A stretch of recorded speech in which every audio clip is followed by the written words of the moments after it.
What's up everyone, how are you all? Today we are back with another blazing Naruto story. What if Naruto leaves because Sakura chose Sasuke?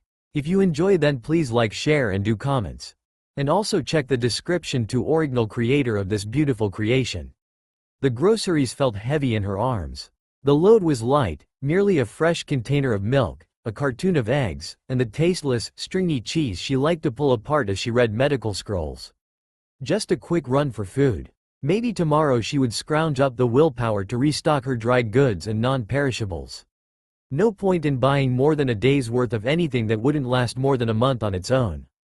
Clutching her purchases a little tighter to her chest, she ignored the late afternoon crowd that was flowing around her.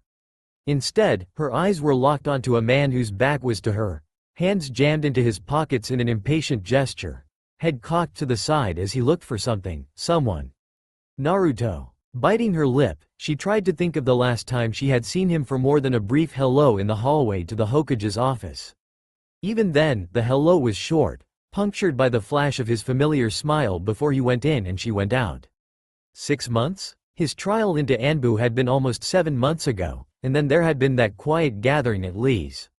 Reaching up with her free hand, she rubbed her aching forehead. 6 months was the longest time since their separation as teens that they had been apart on a mission. She spent too much of her time poring over medical scrolls, too many hours in a hospital perfecting her techniques. He was gone on missions so often she had stopped watering his plants and had just moved them into her place. She could count on her hand the number of times they had sparred lately. She needed the space, needed to find her own footing and to prove to herself that everything was okay now. She thought that might have been why Naruto had joined Anbu. Adjusting her grip on her bag, ignoring the faintest fluttering in her gut, she moved in the direction of the blonde. She had needed the space but 6 months of it was more than enough, even for her. He turned not 5 steps into her walk, smile firmly in place. An exasperated frown tugged lightly on her lips. She wondered how long he had been waiting for her to notice him, to make the first move in his direction. The blonde would never learn tact, but had started to learn a little patience. Sakura-chan. His smile was bright enough to hurt her eyes. Naruto, she bumped her shoulder with his as he stepped next to her, matching the rhythm of his movements to hers as he joined her in her walk. I didn't know you were back in town. All I bought was milk and eggs. Up close, he looked dirty, worn around the edges. His eyes still sparkled. Sighing at his smile, she shoved the bags from her hands into his, and the smile in his eyes widened. Sticking out her tongue, she ran her hands through her hair. I might have some ramen. Peeking at him out of the corner of her eye, she made her decision. She just wondered if he had made his. You've changed things. Sakura turned in surprise as she set the bag on the counter. Frowning, she considered the inside of the apartment. She had rearranged a few things, finally splurging on some color, but she hadn't thought Naruto would notice. She hadn't considered Naruto at all when making the changes. A new potted plant, eventually he was going to take his back, a few extra pillows, a blanket across the back of the couch. Color. I had the time. He nodded, accepting her explanation. One day she had sat down on her couch and realized how bare her place was compared to, say, Ino's. Sakura wasn't interested in clutter and window shades that matched her eyes. She was too much a minimalist. Had spent too much of her time obsessing at a single goal to particularly care about the things around her. Some of that intensity had faded, and she was becoming aware of more than just her mission. More than just Sasuke. That was what had taken so much time to adjust to. This new awareness. Brows lowering as she watched Naruto pace the living room, his roaming as if he was looking for something in particular, she finally shrugged and unloaded her purchases. Rising onto tiptoe, she found the last of her ramen stash. She really only kept it for Naruto. It never tasted the same when she was by herself. Did your mission go well? Well enough. No one had died this time, then. The first time someone had died in Naruto's squad she had woken up to him sitting on the edge of the bed, watching her sleep. They were both lucky he was as quick as he was or that kunai would have done a lot more damage. He had spent that night and several others on her couch but that first night she had sat on the floor with him until her knees ached. He never stayed long, he was usually gone by the time she crawled out of her shower, and the blanket he had used had been folded perfect and set on the coffee table. She had never pressed him for details, knowing that when he was ready to talk he would. A wry smile curved her mouth. unlike someone else, who they still had to tie down to get answers from. Sakura studied Naruto as the water boiled for tea and ramen. His eyes were shadowed again. Something might not have happened on the mission, but something was bothering him. Outside of the death of teammates, there were only a few things that actually got beneath his skin. Contrary to what their friends thought, he was capable of keeping things to himself. He just didn't see the need very often. Naruto was too honest to lie to anyone but himself, and he usually gave up on that after a while. Occasionally she still needed to shake him until his brains rattled enough to get his thoughts in order. She forgave him for his occasional stupidity because he never questioned her right to guard his back. Still, of all the topics that he refused to speak about, Sasuke was usually at the top of his list. Turning her back on her friend, she busied her unloading her dishes. She needed to do something with her hands while she figured this out, and if Naruto followed his normal behavior patterns, he would be content to just watch while she thought. How is Sasuke? Then again, maybe not. She bit the inside of her lip before answering, wondering at the question. I thought you would have stopped in to say, hi, before you found me. Naruto was suspiciously silent. Hands pausing above a cup, she turned and studied him. Naruto, are you alright? The blonde looked away, his face suddenly tired. What? His expression cleared and he offered her another of those smiles. I need to use your shower. Lowering her brows in fair warning that she wouldn't drop it forever, she nodded. He slipped off the stool. Towels are in the same place and your change of clothing is clean and in the same drawer. Thanks Sakura-chan. Biting her lip, she moved the kettle away from the heat. No Naruto, no need for hot water, and she could live without her cup of tea. Pressing her back against the counter, she studied the place where he had been sitting. Something was obviously on his mind if he had chosen a shower over his precious stomach. He wasn't operating on standard Naruto patterns. The Naruto who had trained himself into exhaustion for his best friend ate, slept, and only showered when he had the energy to realize how he smelled. So Naruto was having a hard time with something. It had to be Sasuke. It was always Sasuke, well, when it wasn't her. Picking up a scrub brush, she went to work on her soaking dishes. Sasuke. He had been home for a year now. Surely that was enough time for those two to find their footing again. The same way you found yours. Chewing on her lip hard enough to hurt, she attacked her dishes. Naruto had been missing for the last 6 months. Missions. Sasuke had been grounded to the village and nowhere else. When would they have had time to work things out? Sasuke was just now getting comfortable enough to look at her in public. The bastard. She sighed. It had only been a year. A year compared to the years spent without them. Things were different, but different was okay. As much as Sasuke had changed, how different he was from the experience, how difficult it was to get him to sleep or even eat. It had never occurred to her that she might have changed as well. Not until she had stood in his shadow struggling to place where she belonged in his life now. She knew she was stronger, fitter, smarter, and capable. She would never have to watch him walk away again. She had proven it to herself and to him. She just hadn't realized how much her perceptions of the world had changed. How much her perception of perfection, her team, Sasuke, and her childhood had barred her ability to see the truth, and in that truth, herself. Herself and more importantly, the truth about the relationships around her, and with Sasuke home the blinders came off. She had spent 2 days hiding in her bedroom, working out the new mental paths before Naruto had been released from the hospital. He had shown up, pale and wavering on his feet, demanding ramen and her company. She had gone. She kicked the dishwasher shut, listening to the sound of the water running, and promised herself she would turn it on later. That had been the last time she had actually had time to see Naruto do something other than sleep, eat, and sleep again. Naruto had been accepting mission after mission, hardly finding time to rest. She had asked Tsunade quietly if it had something to do with the death of Orochimaru, and the older woman had shook her head without offering anything else. It was almost as if he wanted to be as far away from Kanaho and Sasuke as possible for some reason. Reaching upwards, she dragged her hand through her bangs. She didn't understand what it was that would drive her friend away. Eyes narrowing in thought, she decided that if he wanted to even look at the ramen on her stove, he was going to have to talk to her about his problem. Or else. That's a scary look. Lifting her head, she pointed a finger at him, her lips parting to demand answers, but the words froze on her lips. His shirt was old enough that it stretched across his shoulders comfortably. He was barefoot. Sakura had a weakness for men with bare feet, and there had always been something strangely appealing about a freshly washed Naruto.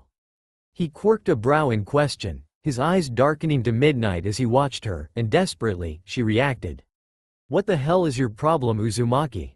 Okay, not exactly what she had planned on shouting, but it worked and his eyes lightened with surprise. When dealing with her friend's strange ability for emotional insight, it was best to just wallop him when he wasn't expecting it.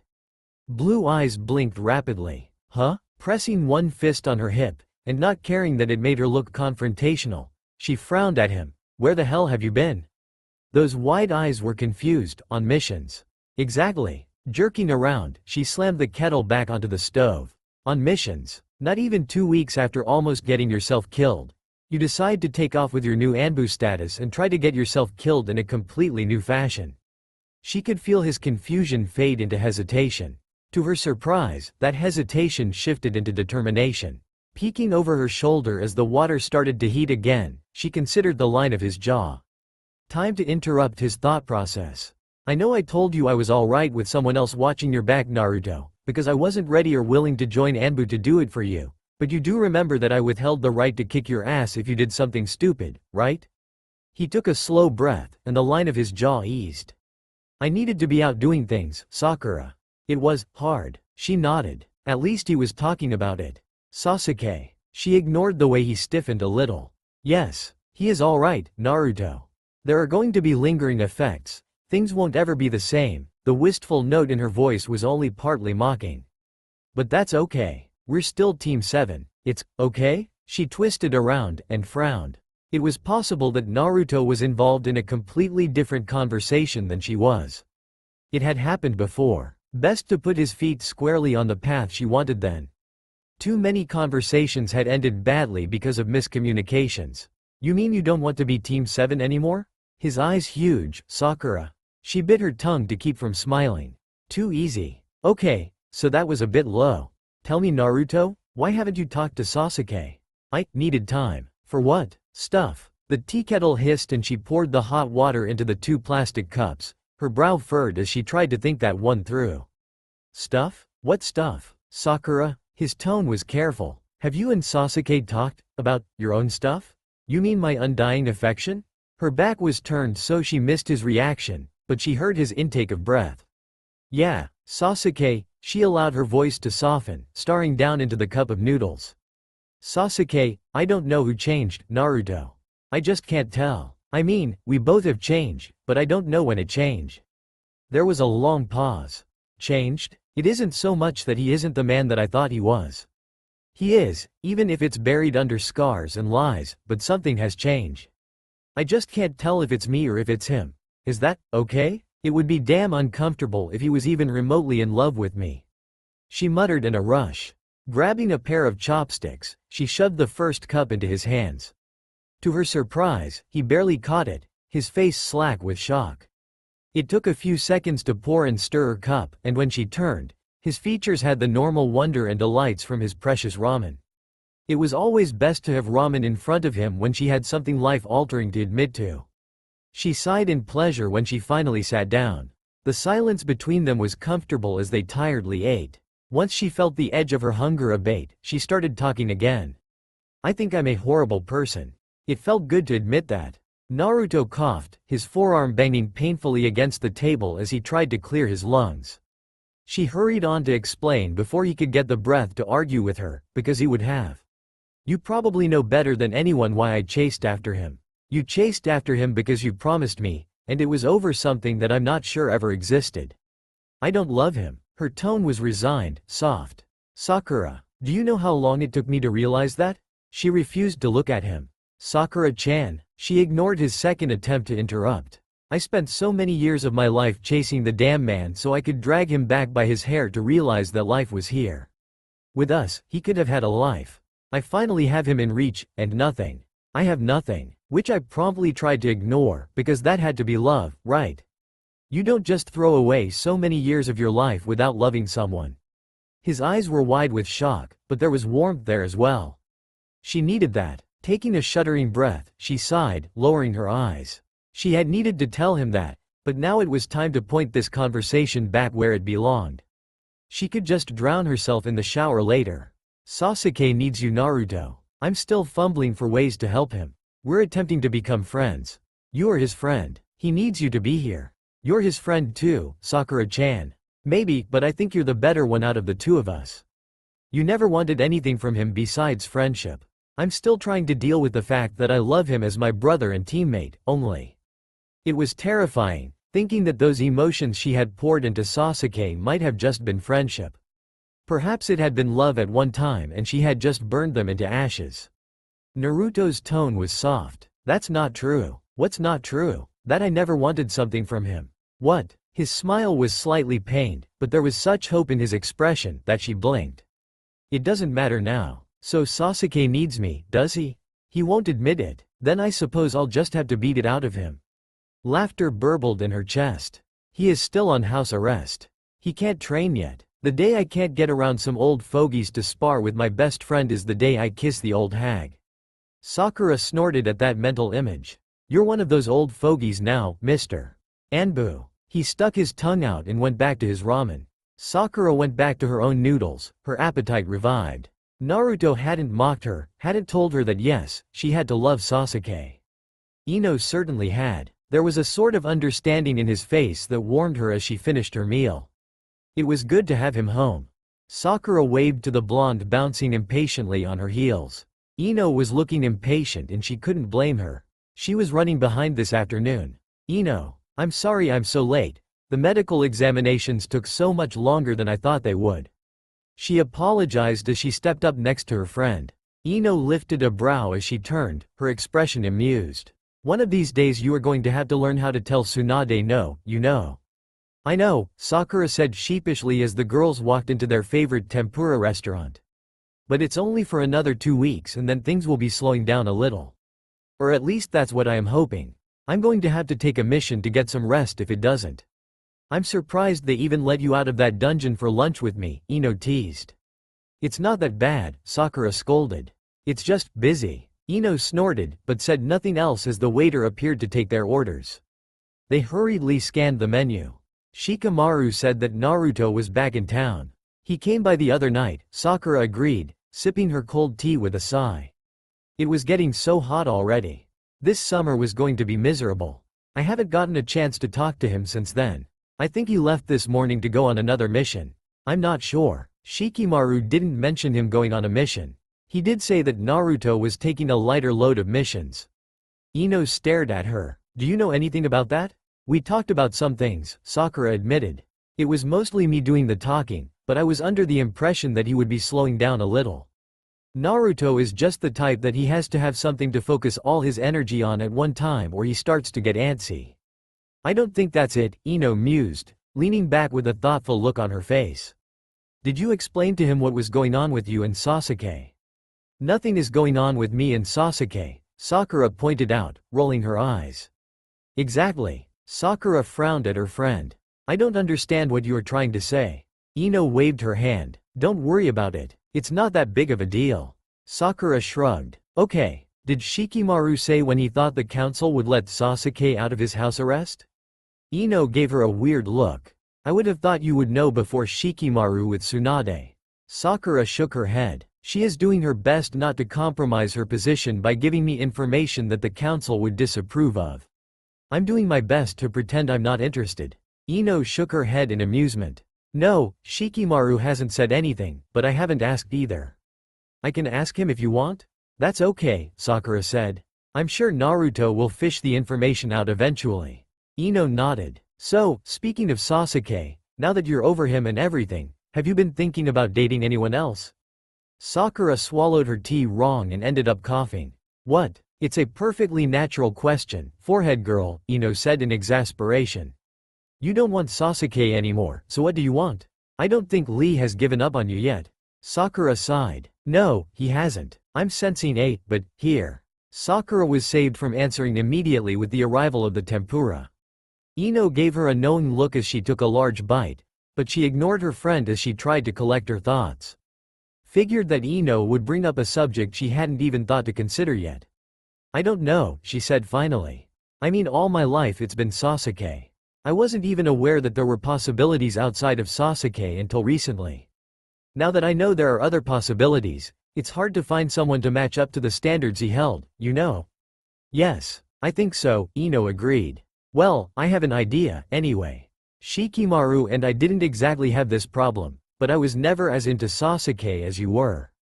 Sakura shrugged. It isn't just that. I need someone who can be my equal, Ino, both in strength and mentality, and that rather cuts the list in half. It just means you need to introduce yourself to a bunch of Anbu. Ino corrected with a grin. Surely someone there is strong enough to deal with you. Sakura snorted, and to her relief, the conversation died a little as they both tucked into their meal. The murmur of the crowd around her was relaxing, and the cold tea had woken her up enough to enjoy her meal. A flash of blonde out the window had her eyes flicking to the window, but she didn't see anyone she knew. Naruto is Anbu. The thought caught her completely off guard and she breathed deeply, glad that she hadn't had anything in her mouth. Ino gave her a look, and she hurried took a large bite of her tempura. What does that mean? Of course, Naruto is Anbu, he wants to be Hokage. He has to be the best. She scolded herself. She chewed rapidly, trying to control her confusion with distraction. Where had that thought come from? Surely, her subconscious didn't think that Naruto of all people was dateable. It was Naruto. Firmly taping down the thought, she turned back to Ino, determined to distract herself from those thoughts. She didn't have the patience to even think that thought through right then, and it was ridiculous anyway. Naruto was her friend. The quiet was mostly deceiving. The rooftop he was currently sprawled on was peaceful, even surrounded by agitated chakra of searching Anbu officers. Sasuke didn't appear to notice them, but that calm facade was as deceitful as his Wai no Jutsu. It wouldn't surprise him at all if Sasuke was not only aware of the Anbu, but could probably recite their major abilities and skills. His friend was such a sneaky bastard. A cold fish, but sneaky when he chose to be. The idiots wouldn't think to look to the top of the Hokage's tower until after they had already left. We probably only have another half hour, Naruto said lazily, watching the stars twinkle. Perhaps. Sitting up, rolling muscles that burned a little from the sparring match with Sasuke, he lifted both hands and settled them behind his head comfortably. If only Sakura was here, this moment would be perfect. Well, if Sakura was here and Sasuke relaxed enough to give him more than one-word sentences. Sasuke was such a moody little bastard with the emotional depth of a ramen bowl. Sakura? It was better for Sakura to be getting sleep right now, with the way the old hag had been pushing everyone at the hospital. He really didn't see what she had seen in their teammate all those years. Sasuke was a friend, his teammate, someone he had fought for and would fight for again. He just couldn't imagine anyone actually wanting to marry the bastard. The smile on his lips grew as he remembered the conversation he had had with her those nights ago. Sakura wasn't in love with the emotionally stinted Uchiha, and he was one step closer to being the Hokage. Life was good. You look like an idiot. You're just jealous. The Uchiha grunted but said nothing. Naruto smirked for a moment before eyeing the man next to him. You're not interested in her, are you? Sakura might say she wasn't interested in Sasuke, but if Sasuke started to pursue her, then things could get tricky. He didn't want to lose either of them, and if Sakura chose Sasuke, he would bite his tongue and say nothing. Having lived with hope for the past week, it was a hard question to ask. Sakura is my teammate, Sasuke said firmly. Naruto frowned at him. She is my teammate too. Sasuke sighed. She is only my teammate. Oh, well that's good, because I'm going to marry her. You're a fool. Maybe, Naruto agreed, his smile widening. I don't really care, though. She already trusts me. She knows I'm there for her. It's just a matter of time before she realizes everything else. Sasuke made a noise, but didn't say anything else, and Naruto stood. We should be heading back. Eventually one of those idiots is going to think to look here. A puff of smoke, and the roof was clear. Sakura wearily trudged her way down the street to her one-room apartment. She was so damn tired.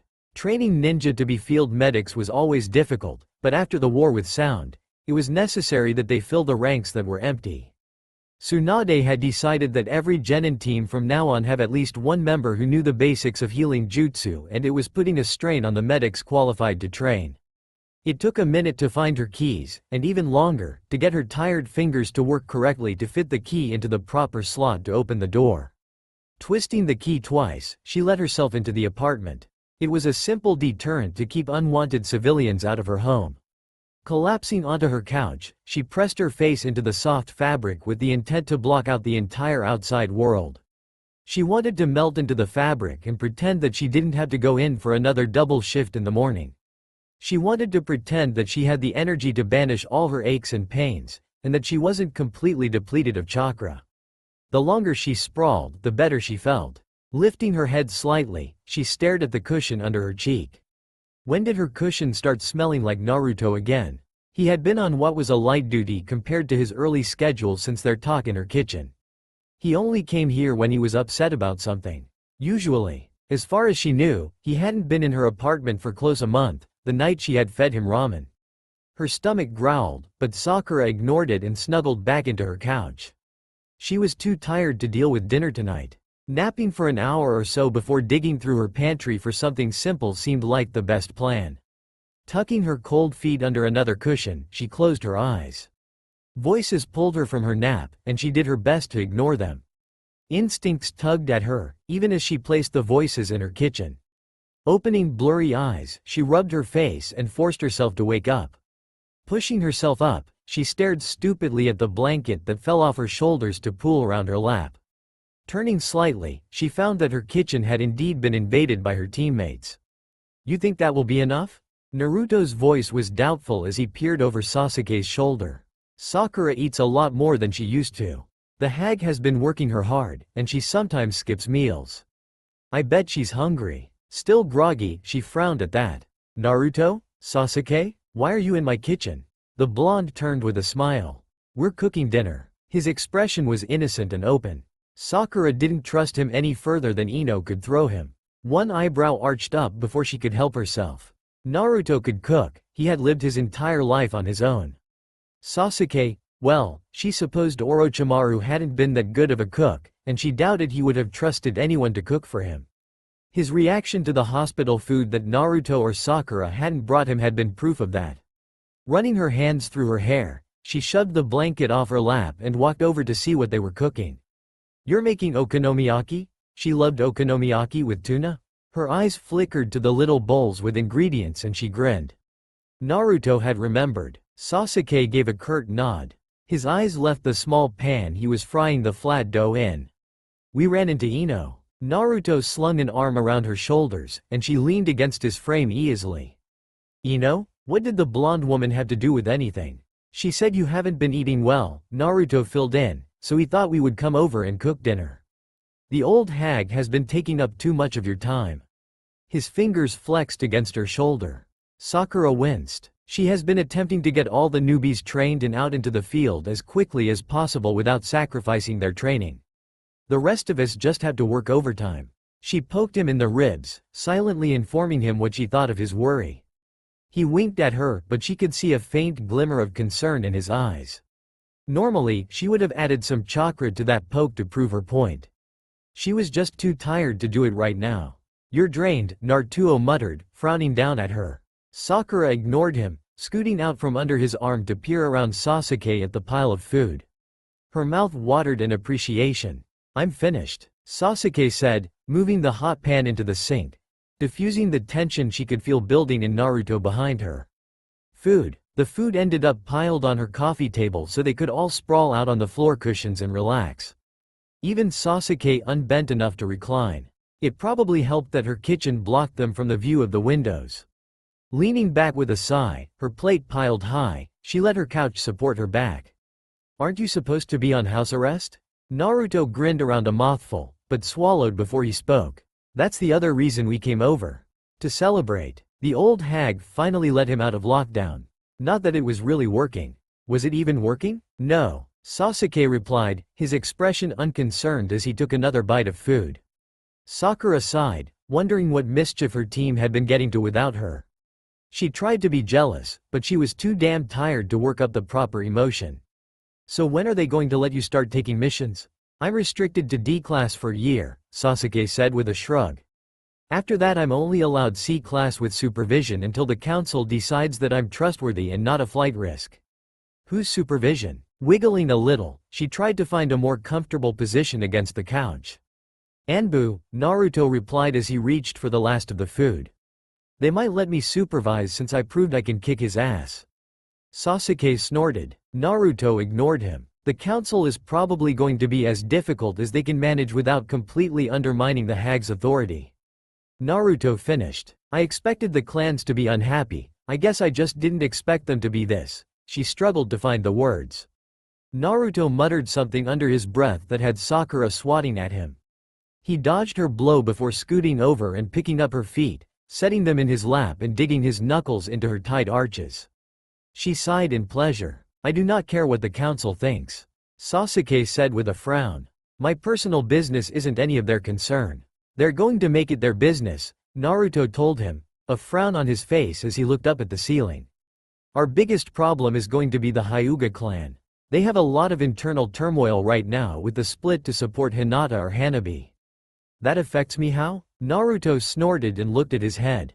Don't be an ass. You know as well as I do how the Hyuga clan is, and what they will do to remain the most powerful clan.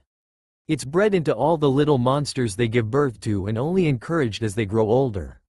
Your clan was always a direct threat to that. If they can find any excuse to keep you from restarting your clan, or putting you back on the council, they will. Sakura nodded. Tsunade has made a comment or two that makes me believe the council is split on several issues. Not just with you, Sasuke. Sasuke frowned at them. Who else is in on this little game of yours? Sakura threw a pillow at him and frowned at Naruto when he stopped rubbing her feet. His eyes were on Sasuke and she sighed, crossing her arms as she waited for him to start rubbing again. It's not a game, Sasuke. Naruto said firmly, his shoulders tensing slightly. The Uchiha crossed his arms. Then what is this? The angle of his body shifting, right hand curling a little in preparation for a fight. If you two start wrestling in my living room, I'm throwing you both out by your ears. Sakura warned. I want to be Hokage, Naruto said slowly, eyes on Sasuke as he slowly relaxed. In order to do that, I have to have the approval of the council. His smile was faintly bitter. They won't give it to a man who is a container for a demon, you know. No matter how strong I am. They think Sand is insane for allowing Gaara to rule. Sasuke continued to frown at him. In order for me to become Hokage, I need a council that will vote me in. Naruto continued, unabashed. For that to happen, I need allies. He pinned his best friend with a look. As long as the Hyuga clan keeps you off that council seat, that's one less chance I have. If I'm not Hokage, then we can't change anything. Before you start getting all huffy, Sakura warned, moving her foot in another silent attempt to continue the foot massage. That wasn't the sole reason we went after you. We want you back. It's just an added bonus that you come with a council seat. Sasuke looked away. I know. Sakura shared a grin with Naruto. That statement was definitely progress. To her delight, Naruto's shoulders relaxed a little more and he went back to her abused feet. She sighed, letting her head fall back against the couch. If she could just get Sasuke to rub her shoulders while Naruto rubbed her feet, life would be perfect. It would never happen. We're going to have to be careful not to break the rules too much in the future. If we don't do anything, Tsunade might be suspicious that we are planning something. Sakura pointed out. Kakashi might help with that. Naruto said thoughtfully. He doesn't particularly care for the council and most of this mess was his idea anyway. Sasuke raised a brow but said nothing. The clans are worried about your mentality, Sakura told Sasuke.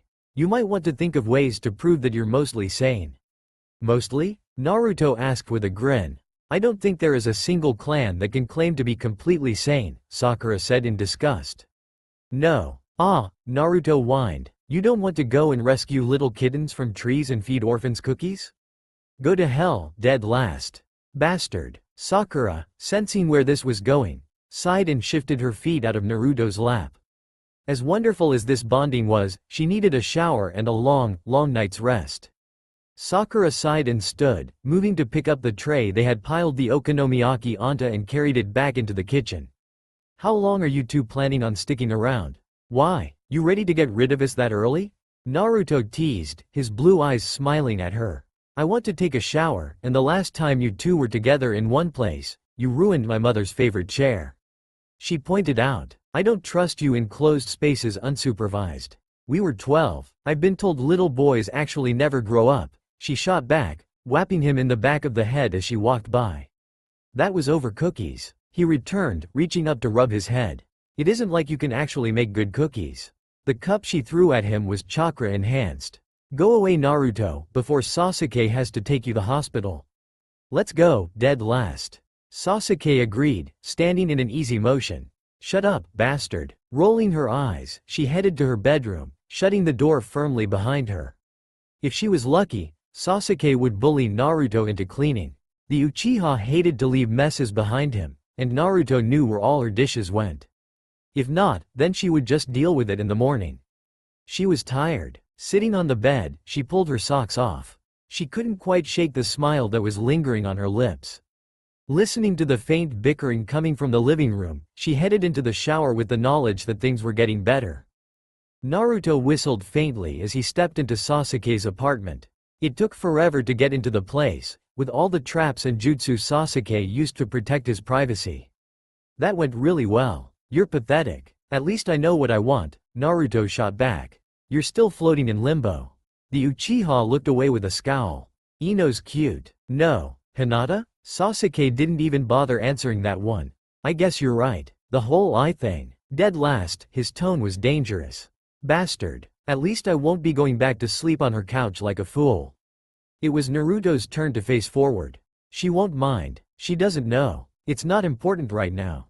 Coward. Naruto shrugged, uncaring. He knew Sasuke was just irritated at the way they had cornered them and had shown him a reason to involve himself in life again. He would just take it out on him tomorrow when they went to spar.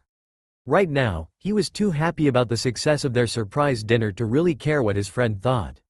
Sleeping on her couch let him stay close to her, and Sakura wouldn't mind even if she did know.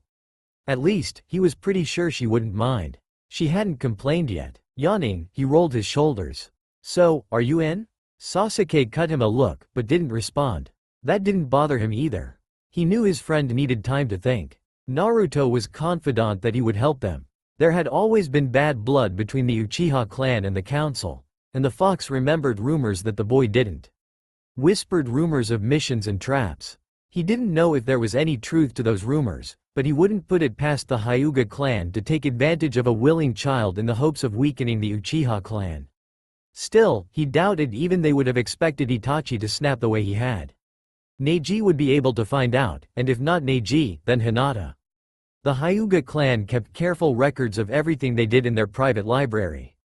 If there had been a plot to destroy the Uchiha clan, they would have recorded it and then hidden it deep. He would have to get Ino to speak to them about it in private. It was too risky if he conversed with either one of them right then.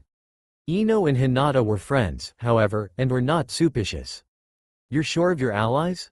Yes. How many? Sakura will get you a list. I'll speak to her. Alright, the council will try to stop you. They can't plot for what they don't know, Naruto pointed out. They suspect nothing. You're naive. Perhaps. If things go wrong? Naruto paused, his eyes dancing. You remember Gaara? I heard of the alliance. Let's just say there is a standing agreement between the case cage. If something goes wrong, Sand will protect us. They risk the alliance. Leaf will have to prove their hiding us, which I doubt they will be able to do.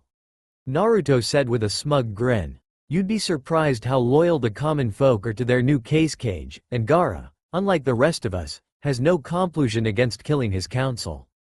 They know it. Sasuke snorted, and planted a hand in his friend's back and shoved him out the door. I love you too, you cold fish.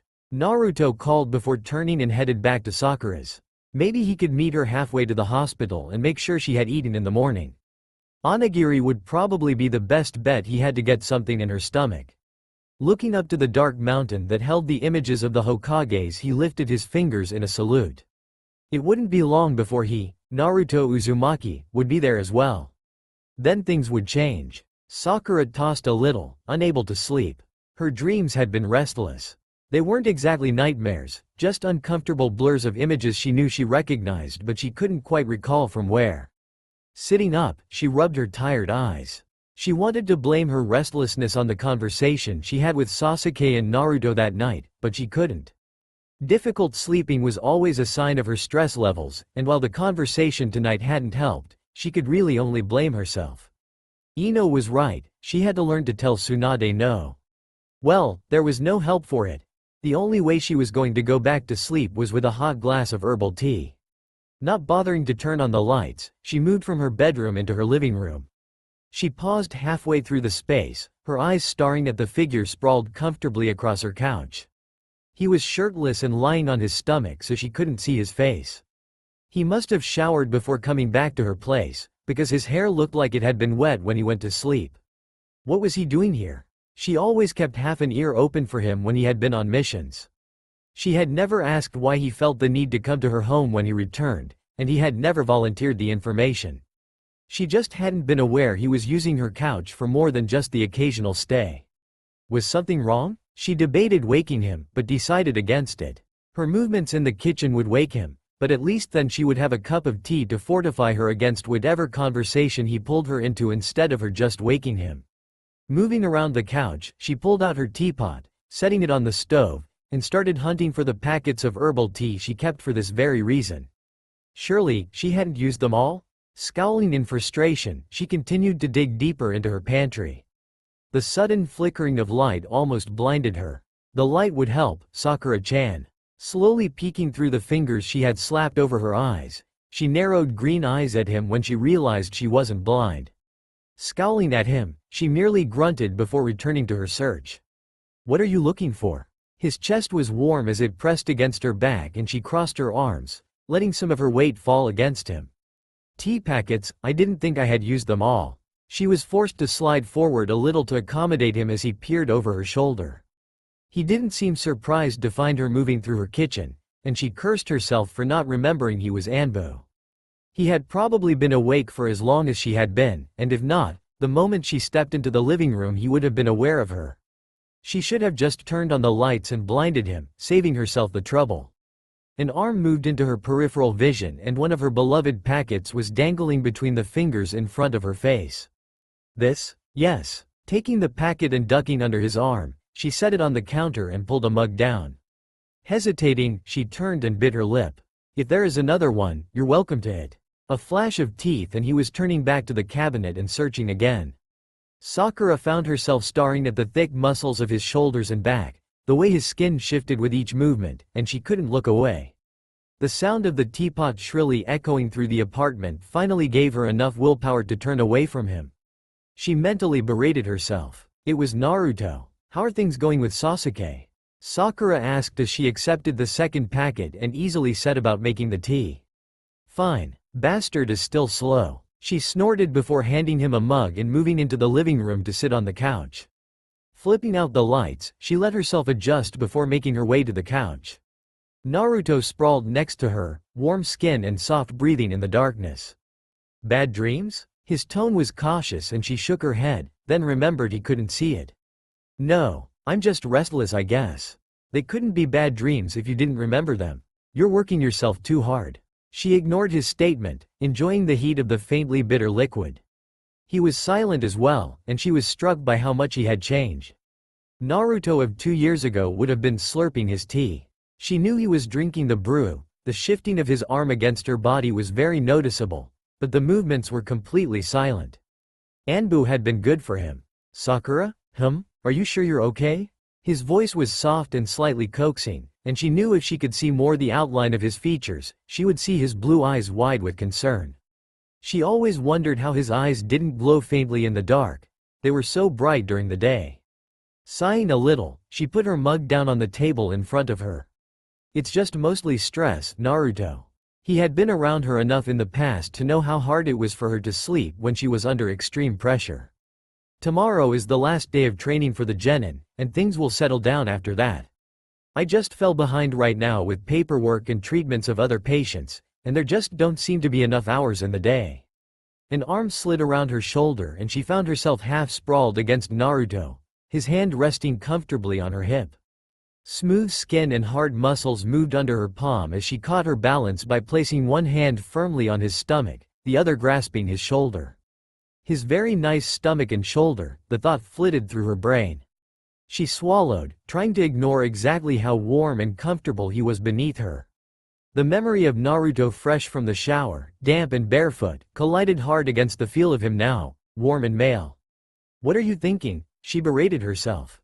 It's Naruto. Yet, the argument wasn't nearly as convincing as it had been in the past. You know you can come and talk to me when you need, right Sakura? His voice was surprisingly serious. If something is bothering you, you shouldn't hold it in. Finding her bearings, she snorted. Pot calling the kettle black? He chuckled, his body vibrating. It's different for me. I just beat stuff up. Sometimes you need to talk about it. So I want you to know you can come and talk to me about anything, okay? When had Naruto grown up? I'll remember, she promised. Good, she could almost hear the smile in his voice. Now, I can't actually do anything about the stress of your job, but I can help in other ways.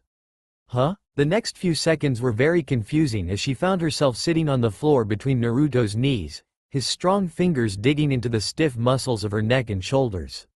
Eyes closing in bliss, she groaned as his knuckles bit into a particularly tense muscle. She had forgotten how good he was at this. Damn, Sakura, he grunted. You feel like a brick. Head lolling forward, she made a noise of agreement. It was too much effort to talk when he was doing those lovely things with his fingers. She wasn't sure when she started to doze, but the sudden motion of being lifted startled her awake. Naruto? Yeah? I can walk. You can work on that skill tomorrow. He suggested, flicking the covers back with one hand, holding her easily with the other before setting her down. Smiling at her, his face catching the moonlight, his blue eyes danced. Good night, Sakura-chan. She watched him leave with sleepy eyes, wondering why she was fighting a prick of disappointment. Sasuke was ignoring her. She didn't take it personally, he was ignoring everyone. The only reason she had even known he was there was because she had overheard a pair of old crones talking about the Uchiha clearing out a garden. As far as Sakura knew, the place he was renting didn't have a garden, and he for sure didn't have a green thumb. The time and effort it would take to make a garden was beyond most ninja, and Sasuke had never had the time or the inclination to try. So that meant he had finally been given a mission, which should have technically started the one-year sentence. She had been curious to find what poor person had paid for genin level and gotten her stony teammate. You didn't mention you were going to start missions today. Her tone was accusing, and he looked up. He didn't seem surprised to see her there, and she frowned down at him. Sasuke tossed a handful of weeds into the wheelbarrow behind him. You haven't been around. Sakura rolled her eyes. With Sasuke, that could mean anything from, you haven't been in the village, to, I haven't looked for you recently, to, you're too bothersome to find. Thankful that she had worn something comfortable on her day off, she peeled off her sandals, rolled up her pants legs, and hopped the hedge. Those dark eyes narrowed, spearing her into place. What are you doing? Pulling weeds. Why? She shot him an amused grin. This way I can spend time with you, Sasuke-kun, and you won't run away. She had to duck behind her hair to hide her silent laughter at the disgruntled look on his face. Odds were he would get revenge for that one, but it had been too easy. They worked in silence for several moments, only the occasional grunt as a particularly stubborn weed was pulled from the ground. Somehow it seemed to be cheating to use chakra to do something as simple. Sasuke was probably limited with how much he could use, so it was only fair that she follow the same rules. For now, have you seen Naruto? No. She shot him a look that he seemed to ignore. Have you been out here long? He gave her a cool look and she admitted to herself that had been a bit of a stupid question. It would take Sasuke a bit longer by himself to clean out the weeds, but not all morning.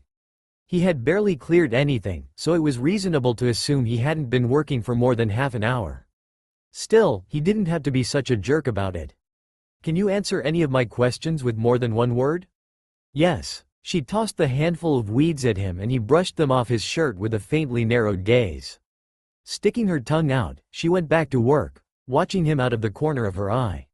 It was painfully easy to fall into a rhythm with him. He moved so differently from Naruto, and he wasn't quite the extension of herself that Naruto had become on missions, but he was familiar. Now that she was looking for ways to integrate herself with him as a teammate, and only a teammate, it was easy. It was those moments before Orochimaru stole him from them at the Chunin exams where they had been a team. That moment when he had defended her with all his rage. The workload at the hospital has finally settled down, Sakura told him as she worked. That means I'm back to my, on 1, off 2, shift. Will you let me know when you and Naruto plan on sparring? She didn't have to tell him how much she missed working with them. Even she heard it in her voice. Tsunade requires a meeting in the morning, Sasuke said after several moments. I play Genin in the day. Before or after dinner? Before, we eat late. She smiled. That's fine. I don't usually have time to eat until after shift anyway. Fighting at night was dangerous for a variety of reasons, but she could understand why her teammates practiced then. Her stomach churned with excitement, even as her mind groaned with the beating she was going to take until she grew accustomed to not seeing her sparring partners again.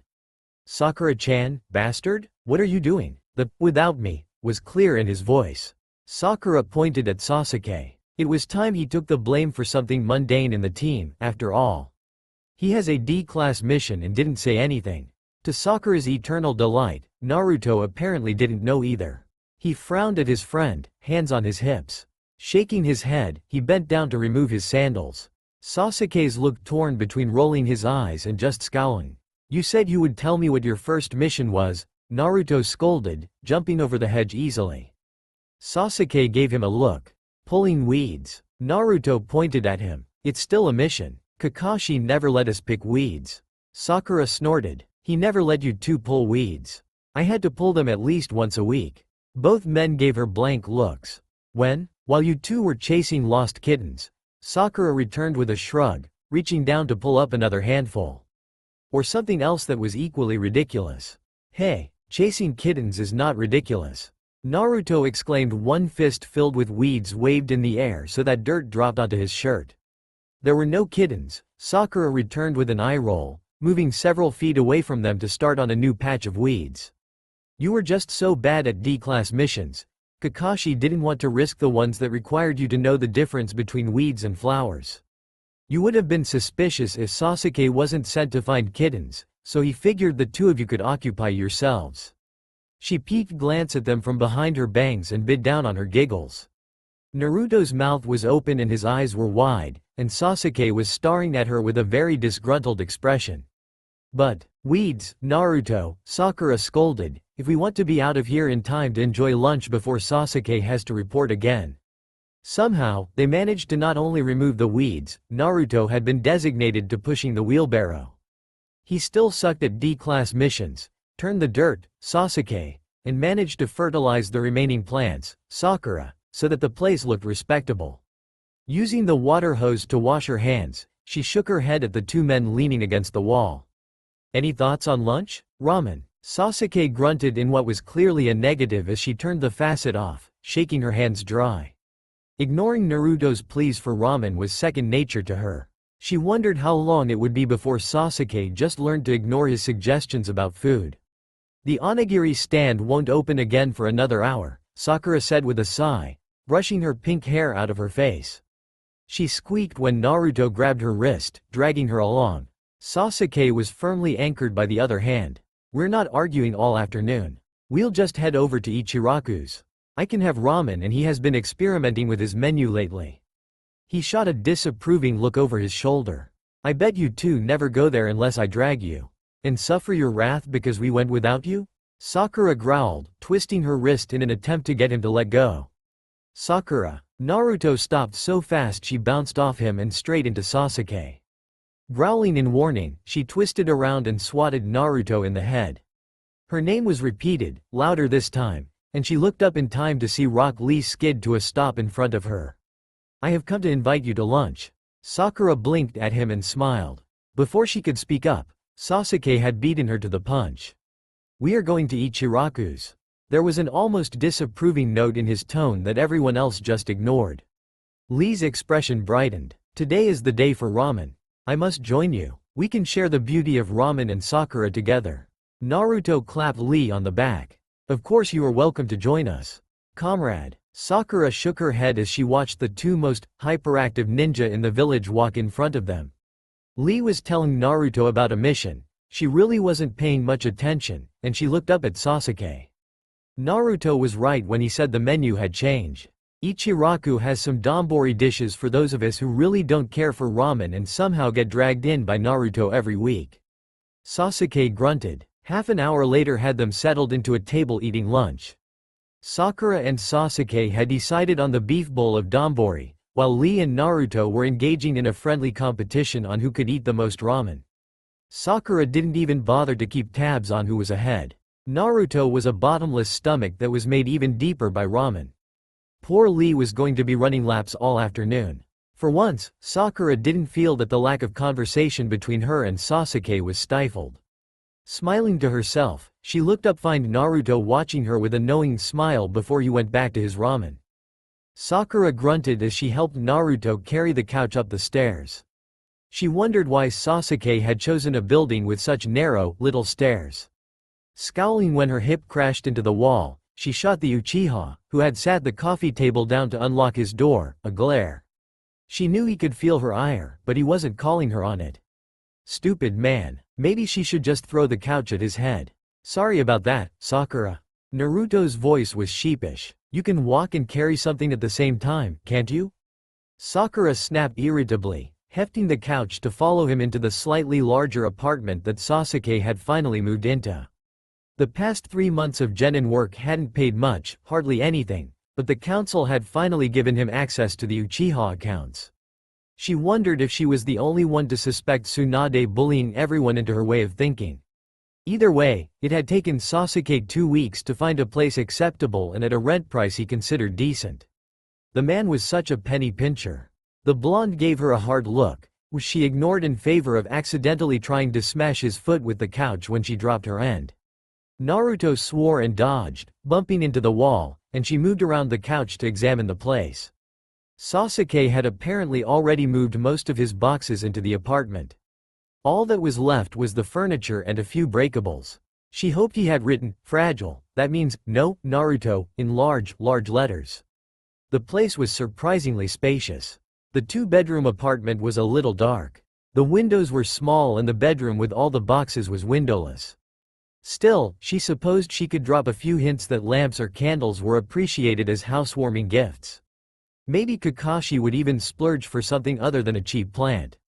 Man, Teme, you need some windows. Sasuke snorted. It's fine. There isn't any light. Some of us don't need it.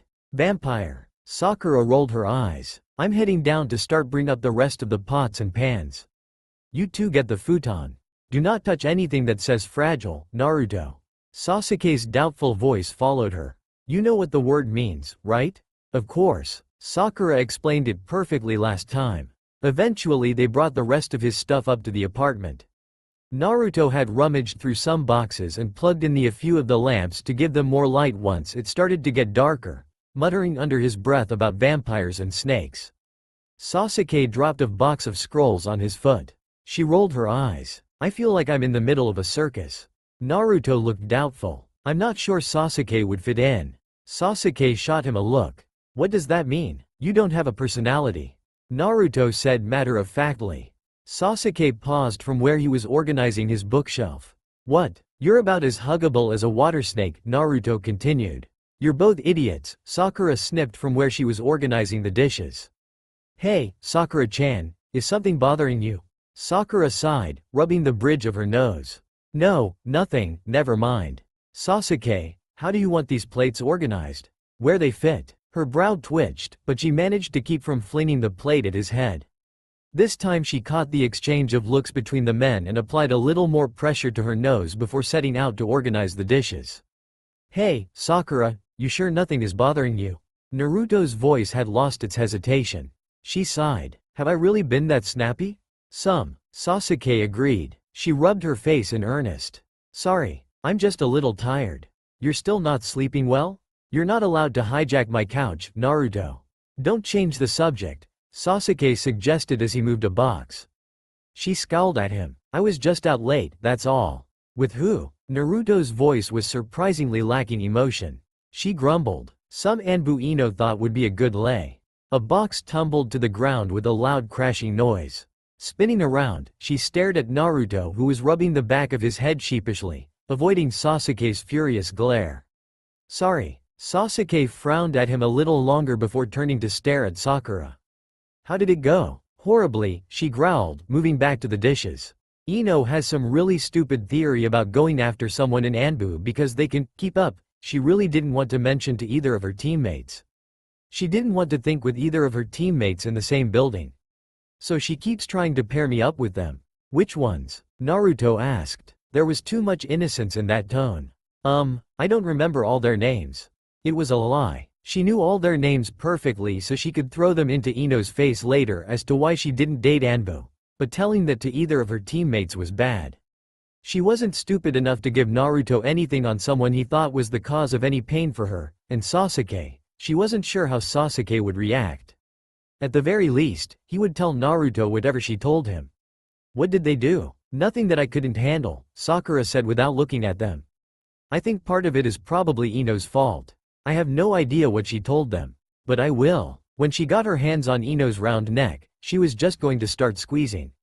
Naruto made a noise and then there was a curious thumping sound, but by the time she had turned around, Sasuke and Naruto weren't even looking at each other.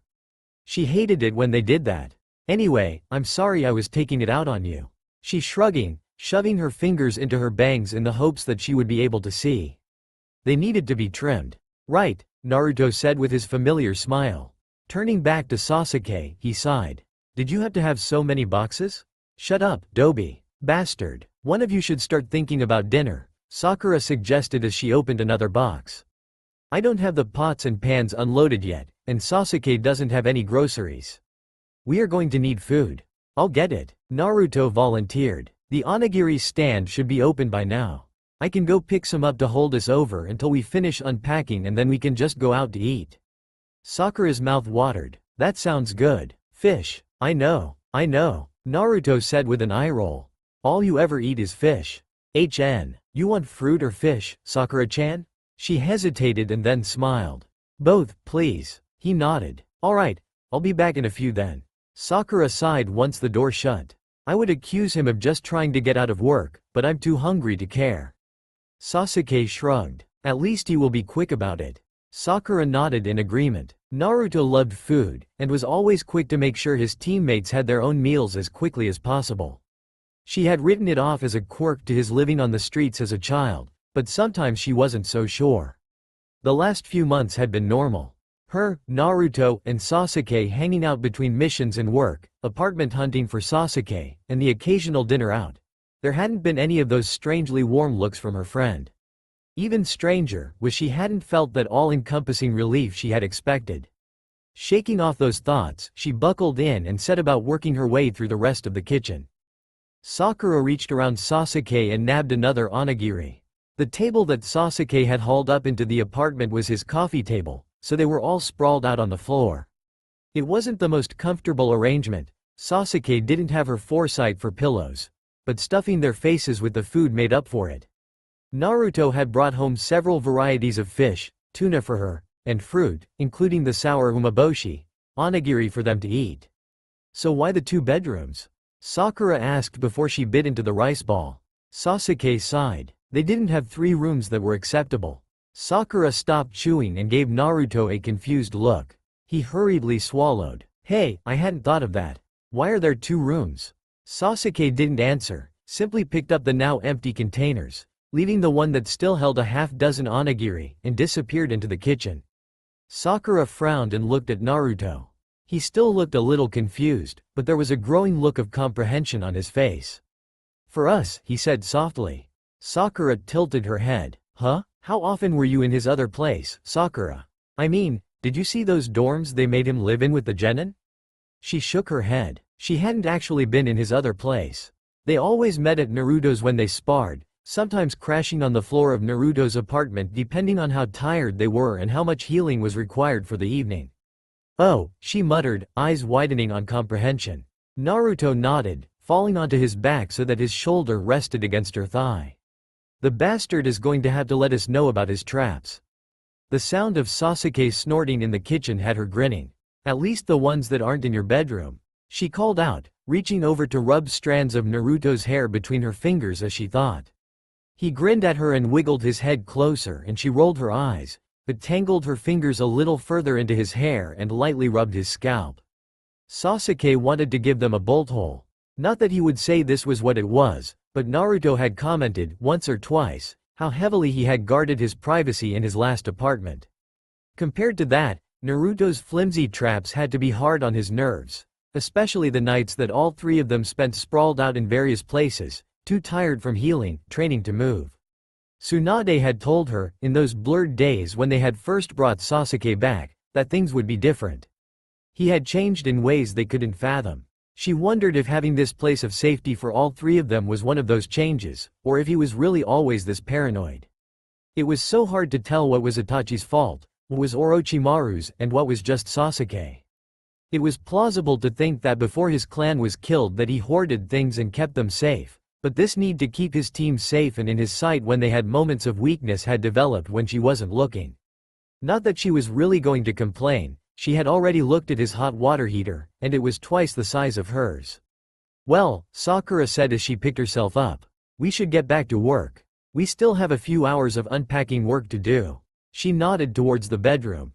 "Unless you want Naruto in there, Sasuke, you might consider heading in there to work while we finish the kitchen and the living room." He nodded and disappeared. Sakura collapsed into the ground next to Sasuke. It was a rare afternoon spare and Naruto was off on some Anbu business. Sparring with both of them was a painful joy. Sparring with just Sasuke gave her a chance to hone skills she would never think to use against Naruto. She tried not to smirk as she remembered how quickly Sasuke was to move away from her fists. At least he was breathing hard, sweat sliding down his temples. She was completely soaked in a gross, manly sort of way. Sighing, she tossed one leg over her knee and stared at her foot. "You were distracted today. Normally without Naruto here to keep you entertained my ribs would feel like they were created out of pudding instead of actual bone." She didn't look over at him, but she imagined that once in a past life, he might have rolled his eyes. However, when she neglected to even get a grunt from him, she twisted out onto her stomach and stared at him. "You are distracted." He opened his eyes and stared at her. The red pinwheels were still circling in his eyes, and she blinked as he scanned the area around them.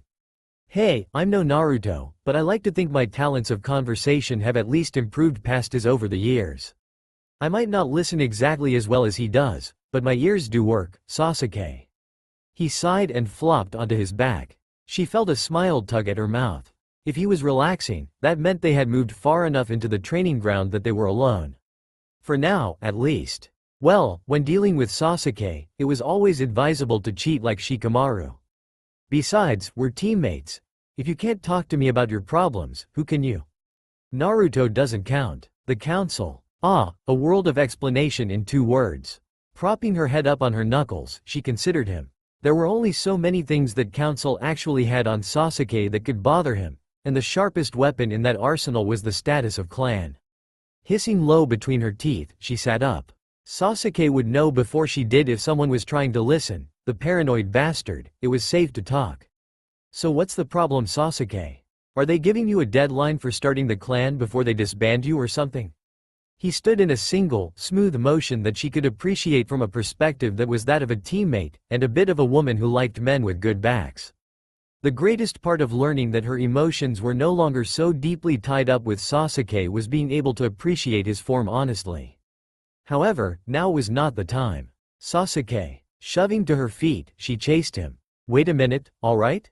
To her delight, he stopped. It startled her enough that she almost tripped before she managed to catch herself. He didn't turn towards her, but the fact that he had stopped was clearly a sign that they were friends. "Finally. I can't help if I don't know the problem." His shoulders were so tight she could see the knots of muscles under his shirt. When he spoke, his voice was flat.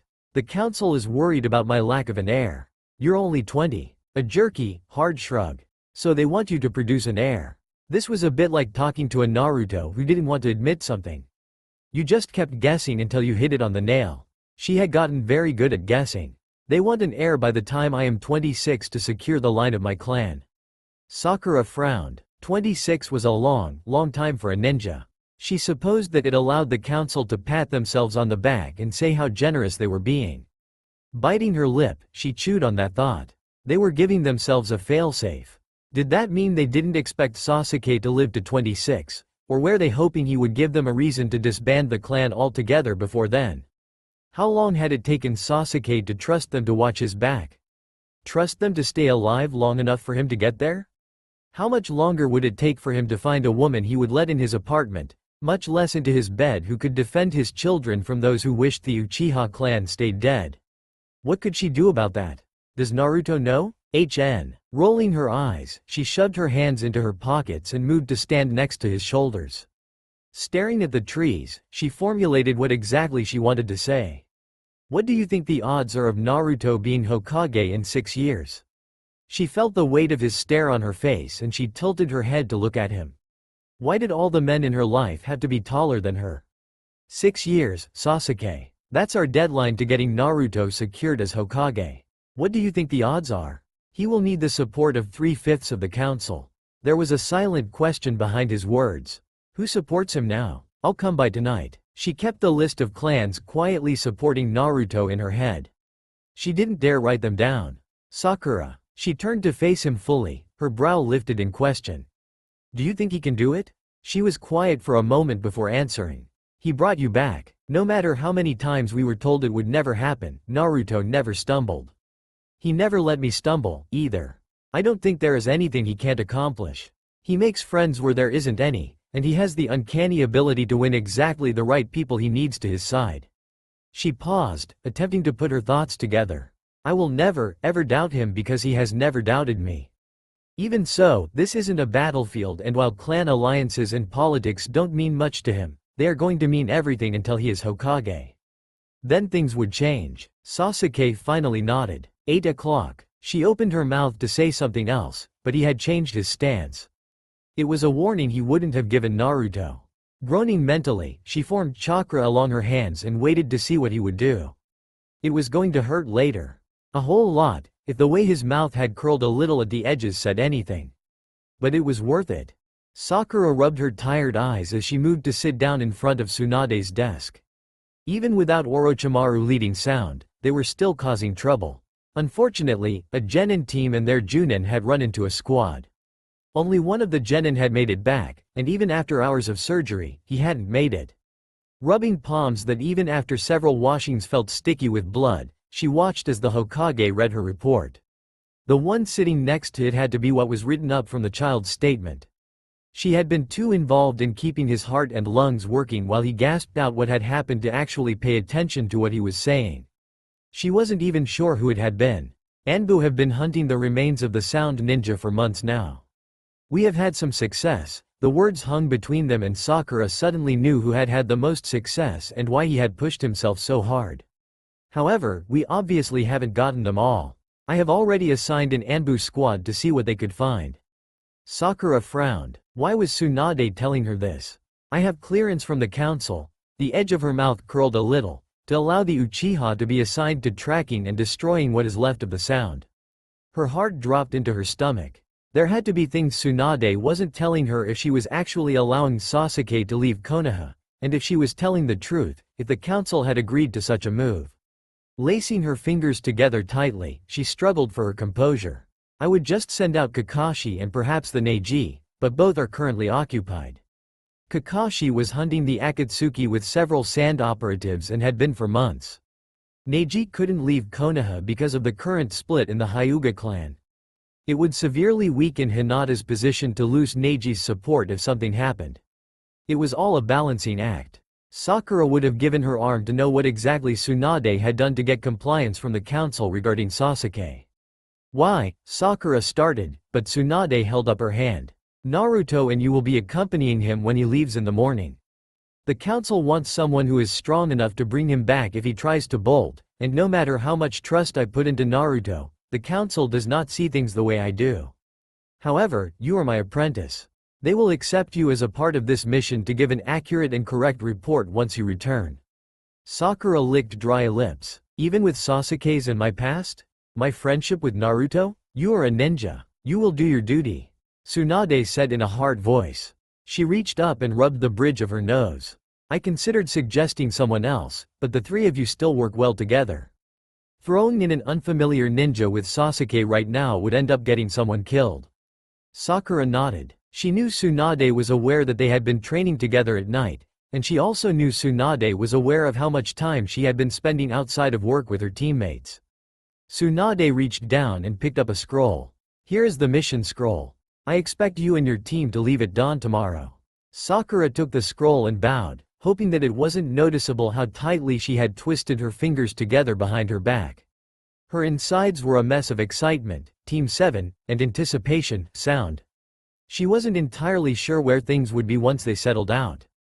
By the time she managed to get her thoughts in order, she found herself staring at Naruto's front door. Blinking in surprise, she hadn't remembered walking this far. She bit her bottom lip before rapping on the door and bouncing on her heels as she waited for him to answer. She supposed she could have just walked in, she had the key, but the last time that happened, she had caught him in just a towel. Shivering a little at the memory, wet skin, hard muscles, she forced the thoughts of her mind as the door opened. Sakura-chan, I didn't think we were meeting to train for another hour. She cleared her throat. I have a mission tomorrow. He moved aside to let her in the door. Really? I thought Tsunade was keeping you close to the hospital for more training. I'm going as part of a team, Naruto. That's why we have medic Nin, you know. True, he agreed, flopping next to her when she sat on the couch. Can you talk about it? She handed him the scroll. He gave her a confused look before shrugging and unrolling it. She looked away from him, lacing her fingers together and just listening to the sound of his breathing. The moment the assignment sank in, he stopped moving. Is this right? Straight from Tsunade. She didn't have to look to see the grin that was splitting Naruto's face. She could feel it. Allowing the corners of her own mouth to lift a little, she tilted her head to look at him. I thought we could go tell him, together. I mean, I had to head home afterwards to pack. It could take us a while, but I thought. Her nose was buried in his shoulder and that made it hard to talk. His chin rested on the top of her head as he hugged her, arms squeezing as they savored the realization that they were back together. Years of work had finally paid off. Not exactly in the way that they had wanted, but with her medic Nin training, and once Sasuke was allowed to train for Anbu, their teamwork would be valuable enough they would get missions together. Horrible missions that would wring them out from the inside, but at least they would be wrung out together instead of alone. Wrapping her arms around Naruto's waist, she savored the knowledge that they had won at least one battle against the council. Sakura pulled the last of her dirty clothing out of her pack and made a face at the smell. Blood. She supposed she should be used to the smell of it after missions, in the hospital, and the way it faintly permeated where she stored her pack between missions. Shaking out the shirt, she studied the stain in the fabric. Wrinkling her nose, she wiggled a finger through the slice in the material. At least Kanai left behind holes that were easier to mend than, say, tree branches. Tree branches always left behind ragged tears that took some creativity to disguise. She was pretty sure this was going to be salvageable. It wasn't like the sound Nin paid particular attention to what she was wearing, after all. A vicious little smile curved her mouth. No, indeed, they were too busy watching what happened to the object she hit if she missed them. Still, she would be ashamed of herself if she didn't do a good enough job mending that Sasuke wouldn't notice. Not something a lot of would-be ninja thought about.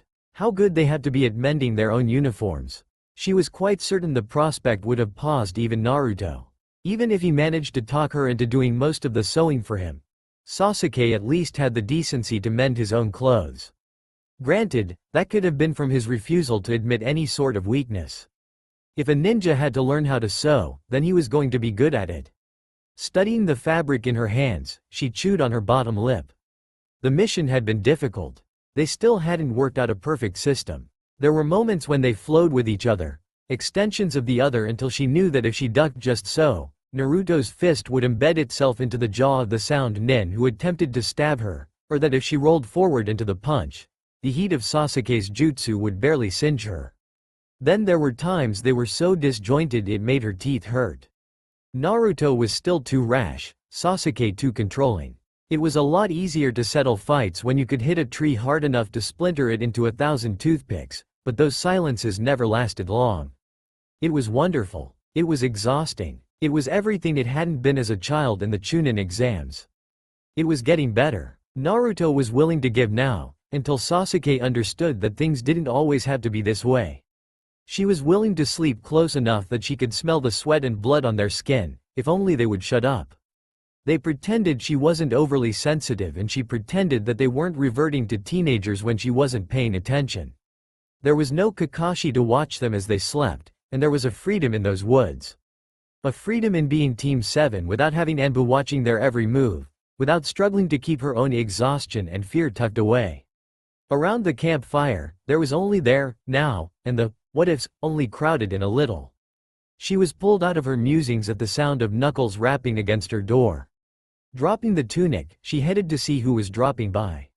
Sasuke had said something about digging through his family scrolls and Naruto was off dealing with some Anbu reports he had apparently fudged the first time. That left only a few people that she could think of offhand who would visit. Certainly it wasn't Kakashi. Tenten. The other woman smiled and held up a small satchel. I thought you had forgotten. Sakura stared at her for a moment before blushing. Well, yes, I did. Tenten's eyes crinkled at the edges, as if she had spent a lot of time laughing.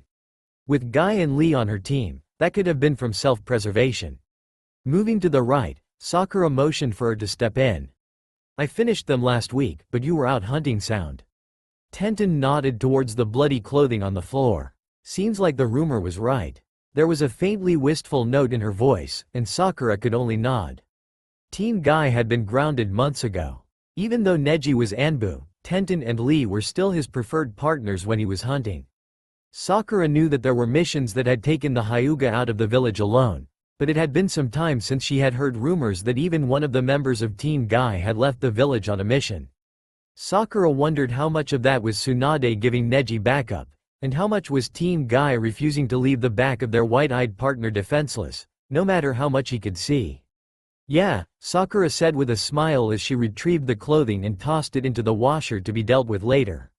Maybe some salt would help with the worst of it. So how many did you get finished? All 24, Tenten assured her as she sat the bundle on the table and unfolded the neat roll of canvas to show off the gleaming kunai. Sakura whistled in appreciation. It had been by accident that she had discovered the weapon master's knack with metal.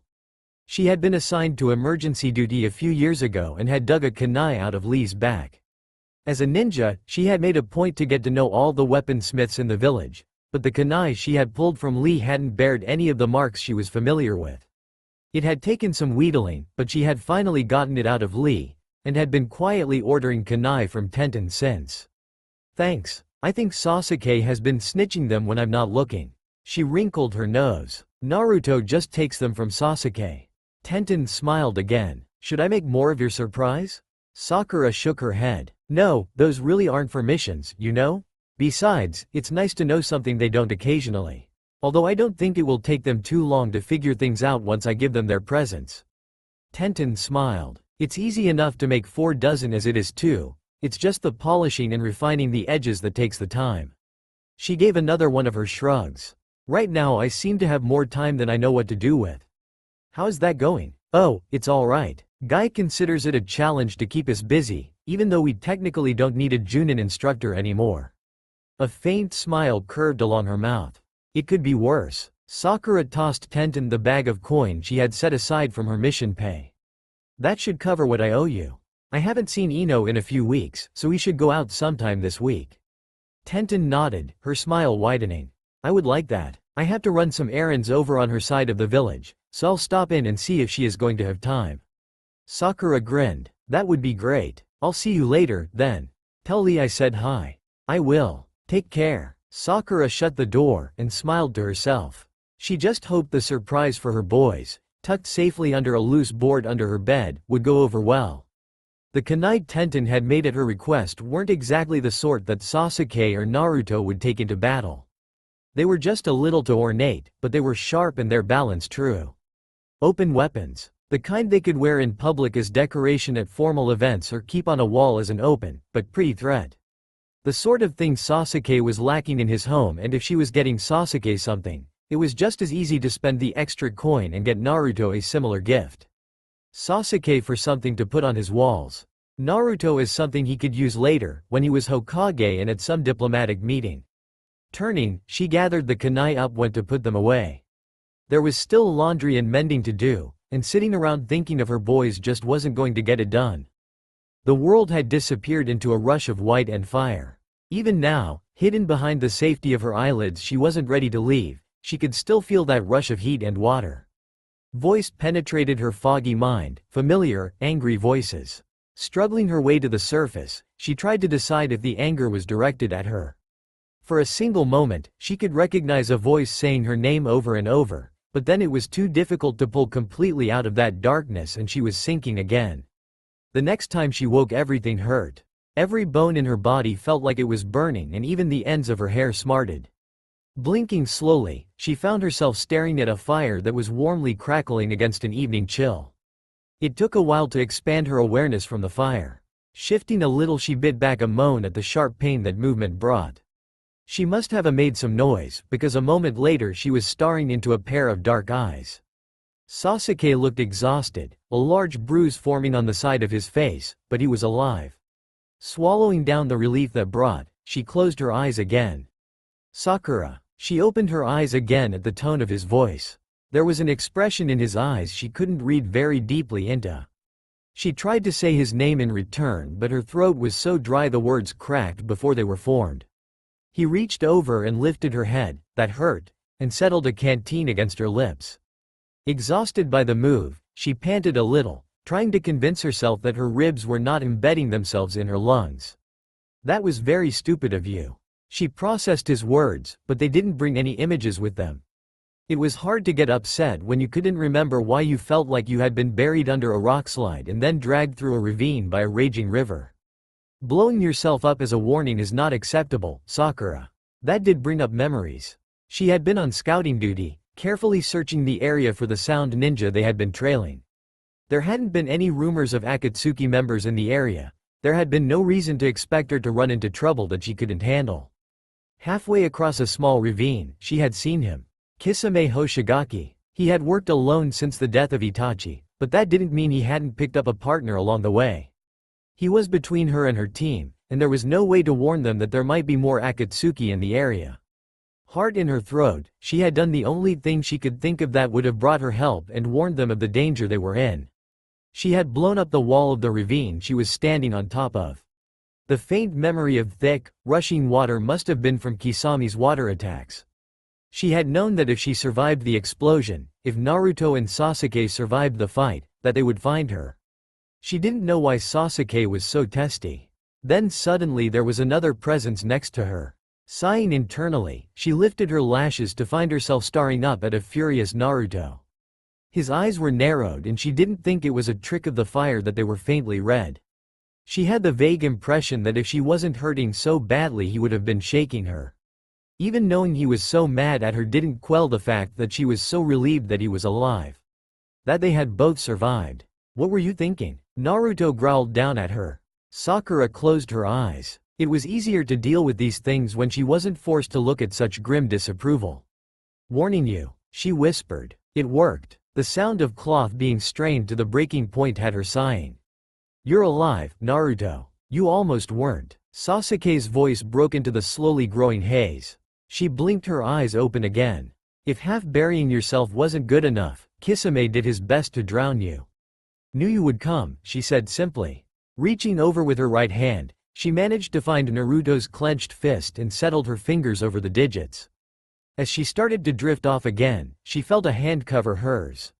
When she woke up for the third time, she smelled Naruto and rich earth. It took a few moments to realize he was carrying her. She was settled across his back as he moved as smoothly as he was able, his body moving in a way that managed to keep her from being jarred too badly. Curling her fingers into his shirt, she let him know she was somewhat awake. He didn't pause between leaps, but he did tighten his grip to silently inform her he wasn't putting her down. Safe with the realization that he wouldn't drop her, she turned her attention to all the internal bruising and mostly healed breaks. She would have to ask them who had healed her, because she knew she hadn't been in a position to heal herself. She lost track of time as she carefully set about healing the worst of what was left of her injuries. She mended the rest of her fractures, eased the pressure on her lungs from her ribs, and had managed to deal with the worst of the bruising before she heard Naruto softly calling her name. Blinking her eyes opening, she shifted to let him know she was aware. "We're stopping for a bit," he told her, lowering her to the ground so that her feet could touch. She slipped off his back, but before her muscles could decide if they could hold her, Sasuke had settled an arm around her waist and held her up until she was steady.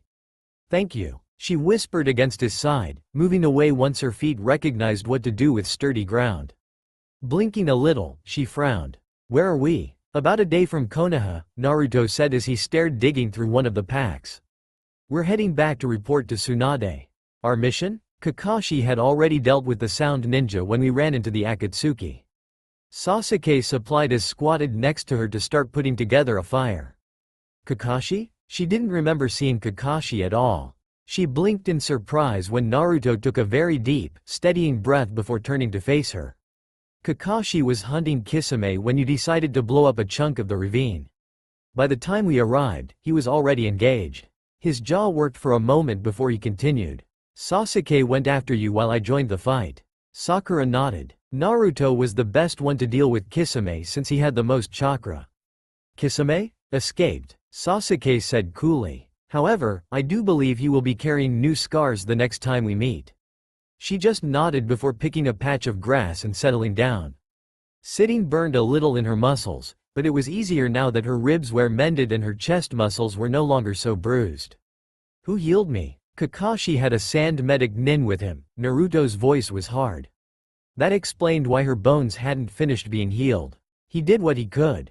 He kept you alive. Sasuke agreed. Sakura sighed. She probably should have tried to think of another way to warn them, but when faced with a monster of a man whose sword ate chakra, when you were facing the very people who knew how to kill demon containers, you had to move quickly. Naruto and Sasuke had been far enough away she hadn't been able to warn them with her voice, and if she had tried, she wasn't sure she would have been able to stay alive long enough for them to find her. She could fight sound nin, she could deal with horrendous injuries, and she could even face Orochimaru with determination. She could even deal with Akatsuki members, some just required help. Kisame was one of those. She was going to have to get Tsunade to help her perfect her summoning technique for the next time she was in one of these situations. She really didn't think Naruto and Sasuke would ever forgive her if she blew herself up twice. However, she wasn't going to apologize for doing her duty. If the grim set to Naruto and Sasuke's mouths said anything, they knew it. They also knew that she had acted in the only means necessary to her, and they weren't happy. Kakashi told us we could look at his library of scrolls while he was gone. Naruto finally said. She looked up in surprise. For what? Genjutsu, Sasuke said. She winced. She had really only seen them this irritated once, at the same time, since they had started taking ranked missions together. The very first time they had gone after Sound Nen, but that was something she didn't like to rehash. Genjutsu would be a good idea, Sakura agreed. Naruto was suddenly very, very close. You aren't going to do that again, Sakura. She blinked at the hard look in those blue eyes and the faintest flick of red around his pupil. She shook her head. I will do what I have to do, protect you and Sasuke, Naruto. His eyes narrowed and she reached up and covered his mouth with her hand. However, in most situations, I won't have to. Kisame wasn't some sound nen, and his skills ran directly to my weaknesses. Taking him on alone would have been suicide. I did what I had to do to warn you and Sasuke that there was trouble. I didn't know if there were more Akatsuki members with him. They still want the fox, Naruto. It wasn't a situation where I could sit and wait for an opening to warn you. Or allow myself to be caught as bait for you to come rescue. His eyes were still narrowed, but he had relaxed. Pulling away, he reached up and caught her wrist. Eyes locked with hers, he deliberately brought her hand back to his mouth, and kissing the center of her palm for several long heartbeats before letting her go. I'll go catch lunch. Then he was gone, leaving her with wide eyes, her fingers curled around the sensation of warm lips and hot breath, the wild look in blue eyes. Sakura shivered. Even wrapped in Naruto's extra shirt, the rapidly dropping temperature was cold enough she felt miserable. The storm that was rolling in was moving fast. They were on their way back from a mission, still too far from Konoha to make it back before it broke loose. This time of the year was known for its quick storms, but thankfully, not the funnels that would tear up large tracts of land. Still, the dark line said the storm was going to be violent. They had been hunting actively for shelter since Sasuke had seen the approaching line of clouds. This is all you found? Sakura questioned, her voice doubtful. In front of her was a tree as wide as her arms outstretched. It was entirely hollow, and might fit all three of them if they squished together. Really, really, really close together. Fuck, Naruto muttered. Sasuke narrowed his eyes. It's all we have. The first fat, cold raindrop hit her cheek and she jumped. We better hurry. Things had been so much easier when they were genin. Sasuke didn't have those damn long legs that got in the way of everything and cramped so damn easily, and Naruto wasn't so broad in the shoulders. It was impossible for Sakura to squish between them as they did as genin, and so she ended up sprawled over both their laps, shivering as she watched the thick curtain of gray rain hit the dirt just inches from her fingertips. Sasuke had known a jutsu that acted as a thin barrier between them and the rain, keeping both him and Naruto from being soaked from the thighs down. However, the situation couldn't be comfortable for either man. She was pressing against Naruto she was pressing rather firmly against Naruto. If she shifted, her knees would knock Sasuke in the chin. Sasuke's legs barely fit inside the trunk, and were rather oddly tangled with Naruto's. "It's a good thing you're both straight." Sasuke snorted and Naruto laughed, the sound rumbling against his shoulder. "Dirty thoughts, Sakura-chan?" She drove her elbow into his gut and he wheezed, head resting against her shoulder. "Just making an observation, idiot." Naruto rubbed his chest. "I thought we had a no-violence rule while in small, confined areas." Sasuke shook his head. "You ruined that in the cave over the last piece of fish." "If you both remember, I ended that one," Sakura said calmly. "Don't make me do it again." Her elbow drove back again at what suspiciously sounded like Naruto calling her mommy. Ignoring the way he gasped for air, she held out her hand to Sasuke. "Let me see your arm." He twitched, muscles bunching along his shoulders, and she narrowed her eyes. "My feet are not exactly in the safest place for your personal safety, Sasuke." Arm. Silently he handed over the damaged appendage. Running her fingers along the wound she had closed the night before, Sakura nodded in satisfaction before letting just enough chakras sink into his pathways to finish the healing. Away from Konoha, she had to be careful with how much chakra she used when healing the team, especially if there was a chance she couldn't rest or eat as she needed to regain what she had used. Not that she minded using her chakra to heal them, but Sasuke and Naruto were particularly testy about it. Once she was satisfied that the injury was healed, she let her fingers drop and nodded at him. He nodded in thanks and they were quiet as they watched the storm. However, watching the storm was only fascinating for so long. Sighing heavily, she turned her head against Naruto's throat and watched Sasuke. He looked tired. She wondered how much sleep he was actually getting when they weren't on missions. She had noticed that he seemed to sleep heavy when it wasn't his watch.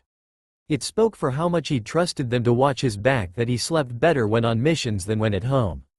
She couldn't blame him. Sometimes she woke up at night and reached for bodies that weren't there.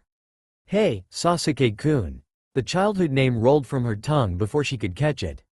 Biting her lip at the way he opened one eye, she sighed. "Are you sleeping at all when we aren't on missions?" "Some." She jabbed him a little with her heel. "You're back to one-word sentences." He closed his eyes, ignoring her. Huffing, she wiggled a little to find better position against Naruto. "Sakura," Naruto's voice was a bit rough. "I don't mind much, but when a woman wiggles around on a man's lap, he has a reaction."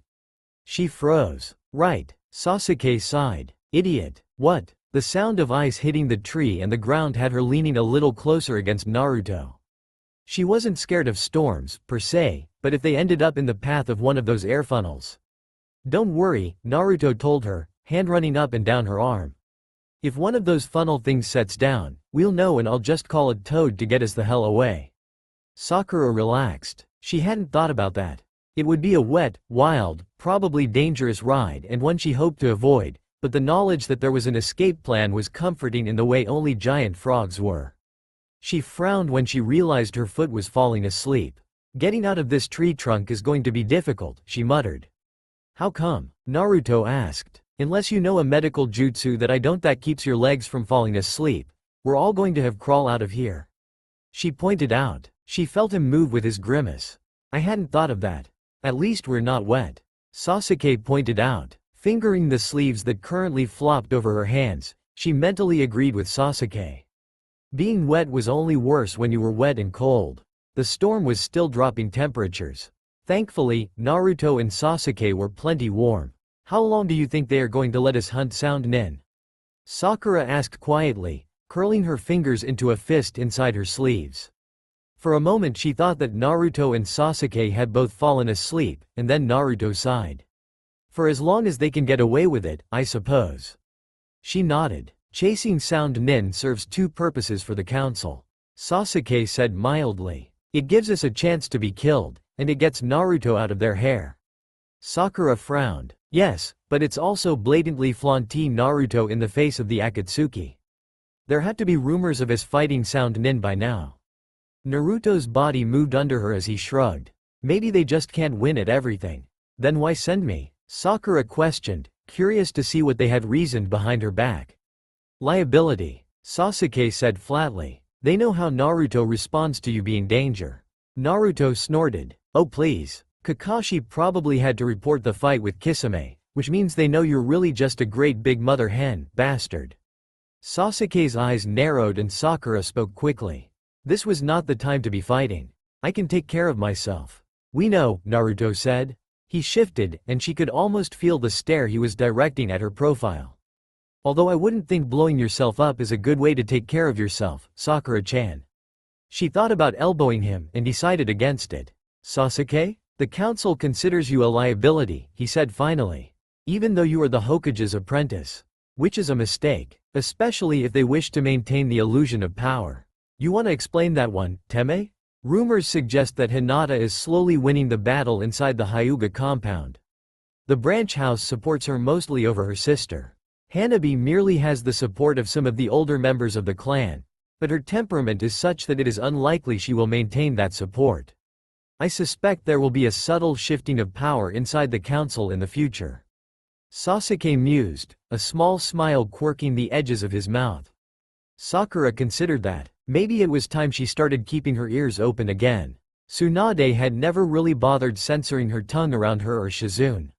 She knew the sector supporting Tsunade was likely to be a wellspring of information, especially when it came to how the council was dealing with the Uchiha and the Kyuubi vessel.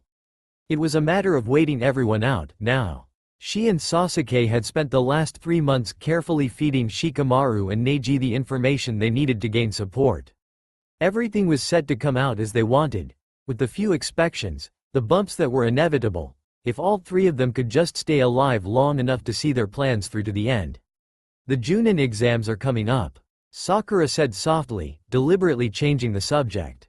It was something she had wanted to discuss with them anyway. Naruto ran a hand down her arm. Are you thinking about taking them? Sakura sighed. Tsunade and I have been talking. She thinks it will be helpful in the future. If I can summon Katsuyu by the time enrollment for the trials begins, then I plan on going for it. Naruto frowned. Summoning takes a lot of chakra. Sakura nodded. Yes, usually. Sasuke cracked an eye open. Sakura, Tsunade and I are working on a way around it. She bit her lip and widened her eyes. I'll tell you about it if it works. Junin exams are tough, Naruto mused, breaking their starring match. He was clearly satisfied by her answer. They really go out of the way to test your skills. Her genjutsu skills will be an assist. Sasuke reminded them, closing his eyes again. I can only think of a handful of Junin they would set against her who have the ability to see through genjutsu and deal with her strength. Naruto nodded. Yeah, true. Should be interesting. Good thing you learned the genjutsu. Sakura snorted. Like I had any choice. Sasuke shrugged, unapologetic. The few days she had the chakra, Sasuke had spent drilling her in genjutsu, usually against Naruto. She wasn't a master, but once Tsunade had realized what she was doing, she had slipped her a few scrolls to read as well. It was a matter of control, and instead of using her chakra for strength, she just had to twist it in a different way. Sort of like twisting a slime-covered ball of pudding into shape and holding it. Her illusions weren't large, but when she managed to pull one off, they were solid. She was getting very good at seeing through them. We should get some rest. Sasuke suggested, shutting his eyes. I refuse to carry either of you back because you're stupid enough to get stabbed. I could have healed him. I was covering your ass. Shut up, I'll keep watch. Naruto offered with a growl. If that's acceptable, Sasuke? It took a few minutes for the rearranging of limbs so that she and Sasuke were both comfortable in sleep. Her cheek was resting against Naruto's collarbones now, and Sasuke's legs were stretched out a little further thanks to Naruto shifting his shoulders around. The storm had picked up until it was almost deafening, but with Naruto under her fingertips, and Sasuke trying to pretend her knee wasn't lodged into his side, she was warm and safe. Naruto stared at the clouds that were taking something of a shape above him. Winter rains were going to be moving in soon. That one could have been a pineapple, if Choji had already taken a chunk out of it with his teeth. That one looked like a bird with one wing, and that one looked like a toad. Sort of, if he crossed his eyes a little. I hope your face gets stuck like that. Sasuke chided mildly. You're just jealous of my face. Naruto returned, closing his eyes. He could ignore silly Sasuke comments today. He was in a good mood. If the day was to get any better, it would have to involve Sakura. Possibly in that nurse's uniform she detested. You're not giving her any reasons to notice you. That had him sitting up. Blinking at Sasuke, he frowned at his friend. Huh? Sasuke gave him an irritated glance. Sakura, you are not giving her any reason to notice you as more than a friend. Yes I am. You move like a snail. Naruto frowned. You don't have any room to be talking, Teme. Sasuke reached over and clipped him in the back of the skull. Pay attention. I'm not chasing Sakura. You are. Do something about it soon. I'm tired of watching you go nowhere. Naruto frowned, crossing his arms behind his head. Maybe he was right. He liked the fact that Sakura was so comfortable with him. He liked that she didn't mind when he had an arm around her shoulders, and that she seemed to enjoy having him in her home. It was a nice home. Maybe Sasuke was right. He didn't need to do something that would get her mind off friendship and onto something else. Don't screw it up. Naruto ignored that comment. He never screwed up. Well, when it was important. Most of the time when it was important. Crap. Hey Sasuke, you got any ideas? Sasuke stood up and walked away.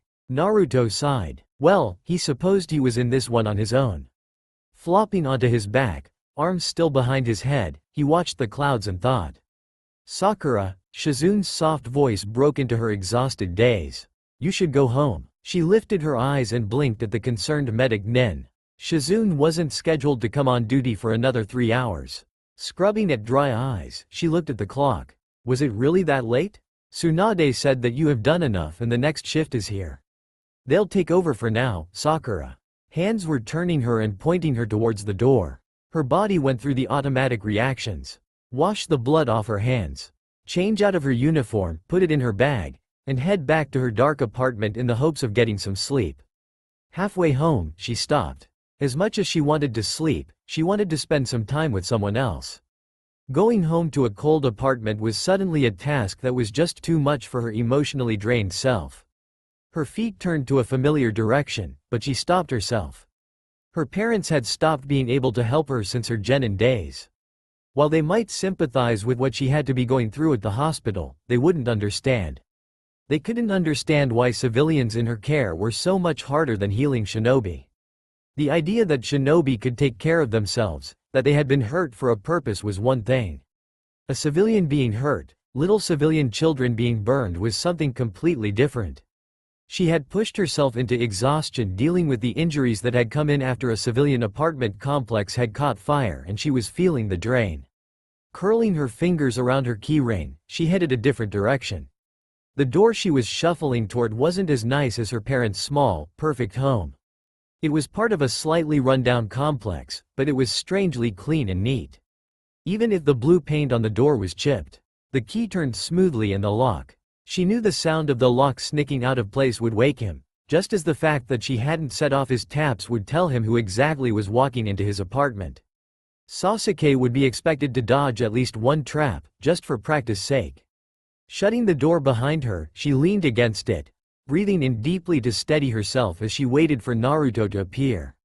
She might have taken some liberty with the key he had given her with that half-smile, but she would never enter further without his permission. A light kicked on, and Naruto stepped out of his bedroom, his hand rubbing his eyes.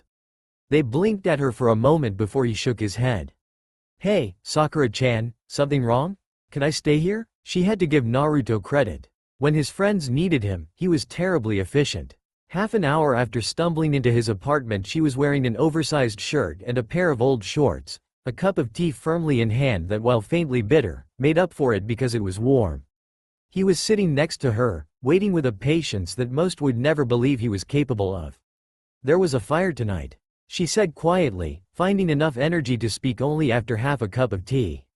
They're looking into what started it, but it was in one of the civilian areas.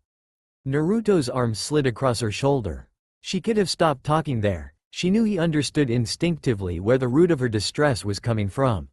She savored that moment before continuing, needing to talk about it now. Most of the individuals were small children. Most of it was smoke inhalation, but we had a few that were severely burned. Her fists clenched around her teacup. Damn it, I can't stop thinking that if any of them had had even the most basic of training, then none of this would have happened. They panicked and they got hurt. Fingers tugged the teacup out of her hands. She locked her fingers together, her knuckles turning white with the strain. Warm hands pulled her into his lap and his arms settled around her stiff form. "It's all right, Sakura," he soothed. "I know you did your best." Biting her lip, she reached up to scrub her face with one hand. "I'm sorry to unload on you." His breath stirred her hair. "I told you to come to me if you needed to talk to someone, remember?" She twisted around and pressed her nose against his neck. He didn't seem to mind, settling one arm around her hip. The other hand tangled at the base of her skull, threading through her hair and massaging her scalp. She took several, even breaths, and centered herself. Breaking down now wouldn't do any good, and she had promised a long time ago that she would never cry about things she couldn't change. She was just tired. "You should be in bed," he told her quietly. "Come on, I'll tuck you in." She tightened her grip and swallowed. "Will you stay too?" The fingers tangled in her hair twisted, just a touch. "Sakura, I just don't want to be alone yet." She sighed. "Never mind, I'll take the couch. I'm shorter." She went to untangle herself from around him. He made a noise in his throat, standing smoothly, shifting his grip so that his arm rested just below the curve of her bottom. Squeaking, she hooked a leg around him and held on. "Come on," he said, hefting her a little. "Do you want to shower?" She shook her head. "No, I washed up a little at the hospital. Unless you think I smell like blood." His lips curved against her ear.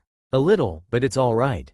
I don't think I have any clean towels anyway. I'll put a load in the wash and you can shower in the morning." She agreed, relieved that he was going to let her maintain her connection a little longer. He was true to his word, tucking her into his bed with a few teasing remarks, and then he disappeared. The hum of water pipes had her eyes closing. She was half asleep by the time he returned and settled next to her smoothly. It was enough that he was close enough to touch, the sound of his breathing relaxing the tight muscles in her back and stomach so that she eventually fell asleep. Naruto woke her up twice, once to go and put the towels in the dryer, and once just before dawn. Rolling onto her side, she watched him sleepily as he pulled clothes out of his closet and into a very familiar pack. "You have a mission?" Her voice was gravelly from sleep, and she knew she must look a mess, but when he turned, his smile wasn't at all mocking. "Yes, I'll be gone a few days." He turned back to his packing and she sat up, attempting to clear the sludge that had settled between her ears when she was sleeping. Once she felt a little coherent, she realized he was already dressed. "I'm sorry to keep you up last night," she mumbled. He laughed softly, walking over and sitting on her side of the bed. Fingers brushed away her hair softly. "Go back to sleep, Sakura-chan. It's just now dawn. I'll let Tsunade know you're going to be a little late this morning." She blinked at him. "I should really go in." His eyes narrowed. In her sleep-fogged brain, she was startled by how much Fox was bleeding out of him.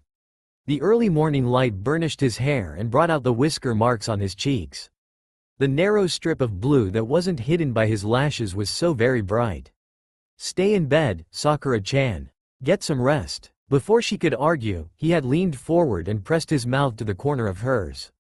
It wasn't exactly a kiss, but it was surprising enough that whatever argument she was going to make melted in her brain. Rough fingertips smoothed across her cheek. "Get some rest." Then he was picking up his bag and moving out of the bedroom, leaving her with her fingers pressed to the corner of her mouth. Sakura stared at the remains of her lunch. It was hard to eat when your brain wasn't really into the mechanics of it. Using her chopstick to grind tiny, individual grains of rice into mush, she frowned. Naruto had kissed her. The edge of her mouth still tingled. She had tried to talk to Ino about it, but the words had died in her throat as her friend watched her with unblinking eyes. She already knew what Ino's advice was going to be. She would tell her to go for it. Her fingers tightened around her chopstick. Go for what? If she could just get her brain to stop replaying the faint feel of slightly chapped lips, hot breath, and the way her stomach had tightened in response to both, she might be able to figure it out what it was that Naruto was thinking.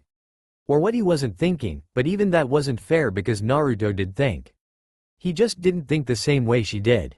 Sighing, she set the chopsticks down and lifted her cup of hot tea to her lips and sipped.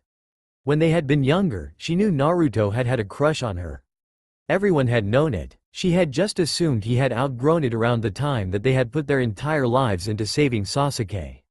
Even if he had promised her he would bring him back, there had never been any doubt that Naruto would have pulled down mountains if he had needed to. She should have seen this coming. The way she had noticed him watching her, that kiss on her palm after Kisame. Shivering a little, she ran her finger through her bangs. Okay, so Naruto was probably interested. How did she feel about that? She couldn't say it wasn't a matter of attraction both ways. There had been too many encounters over the past year that told her the attraction was mutual. Still, that didn't tell her what she wanted to do about it. Standing up, she gathered her things, dropping the correct amount of coin on the table. She had to get back to work. She just didn't have the time needed to think this through right now. If she was lucky, Naruto's mission would keep him gone long enough that she could think it through. Sakura brushed her bangs out of her eyes and hefted her basket a little higher. For once after a late shift, she had had the energy to shop for food. Even so, choices always became harder at this time of night. Why did they make so many brands of cheese? Reaching up to rub the bridge of her nose, she sighed. This store mostly catered to shinobi. What shinobi ate fat-free cheese? Shaking her head, she reached for a random brand that seemed to be normal and put it in the bag. Looking at the list she had put together, she pulled a pen out between her teeth and marked it off. Aren't you supposed to be in bed? She almost stabbed herself with her pen. Naruto, I was wondering where you had disappeared to. He continued, as if she hadn't spoken. I stopped by and you weren't home. I just got off shift, she said with an eye roll. I need food. You haven't eaten? Her eyes narrowed and she studied him. So says the man who has yet to shower. He shrugged carelessly, his grin firmly in place.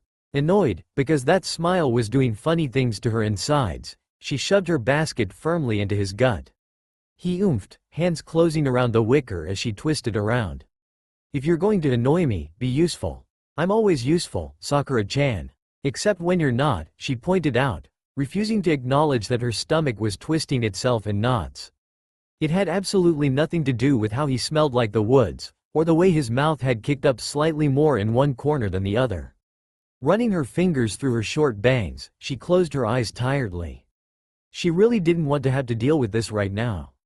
She wasn't ready to deal with Naruto and the way he confused her. It figured that he would show up when she least wanted to deal with him. She hadn't had the necessary time to think about this yet. Sakura-chan, Naruto's dry voice broke into her thoughts. Did you mean to buy sardines? I thought you didn't like them. She paused where she was reaching for a can of something. Blinking, she turned back to her basket and frowned at it. I don't. He lifted a brow. Sakura, why are you shopping so late? I don't have anything for breakfast? So you have a jar of peanut butter, a pound of rice, sardines, and a block of fake cheese? Sakura stared at her basket. She remembered grabbing the cheese, but the rest of the contents were foreign to her. Blinking several times, she looked back to her list. Right, Naruto muttered, setting the basket down. Then he reached over and grasped her by the shoulders. Come on, Sakura-chan. Naruto, her tone was flat. That was my basket. Anger was always better than butterflies. Butterflies were distracting and led her thoughts down a path that wasn't acceptable at this time of night. Not acceptable when she didn't know what she wanted them to mean yet. I really don't think anything in that basket is going to be edible. Naruto told her, a smile in his voice. I mean, trust me, peanut butter and rice just don't go well together. I'm not sure what you planned on doing with the cheese. She tilted around, frowning at him as they stepped outside. Huh? He slid his arm around her shoulder, guiding her down the street. Don't worry about it. We'll just raid Sasuke's cabinets in the morning and make him fix his breakfast. She eyed him. Do you think he knows how to cook breakfast? The type of breakfast real people eat? He makes good onigiri, Naruto said thoughtfully. His miso is a bit off though. He is stingy with the tofu. How often do you eat breakfast with Sasuke? Not as often as I like, he sighed, his arm slipping from her shoulders to settle around her waist instead, his palm on her hip bone. Free food should never be turned down, especially if I don't have to cook it. Sasuke is possessive of his pans.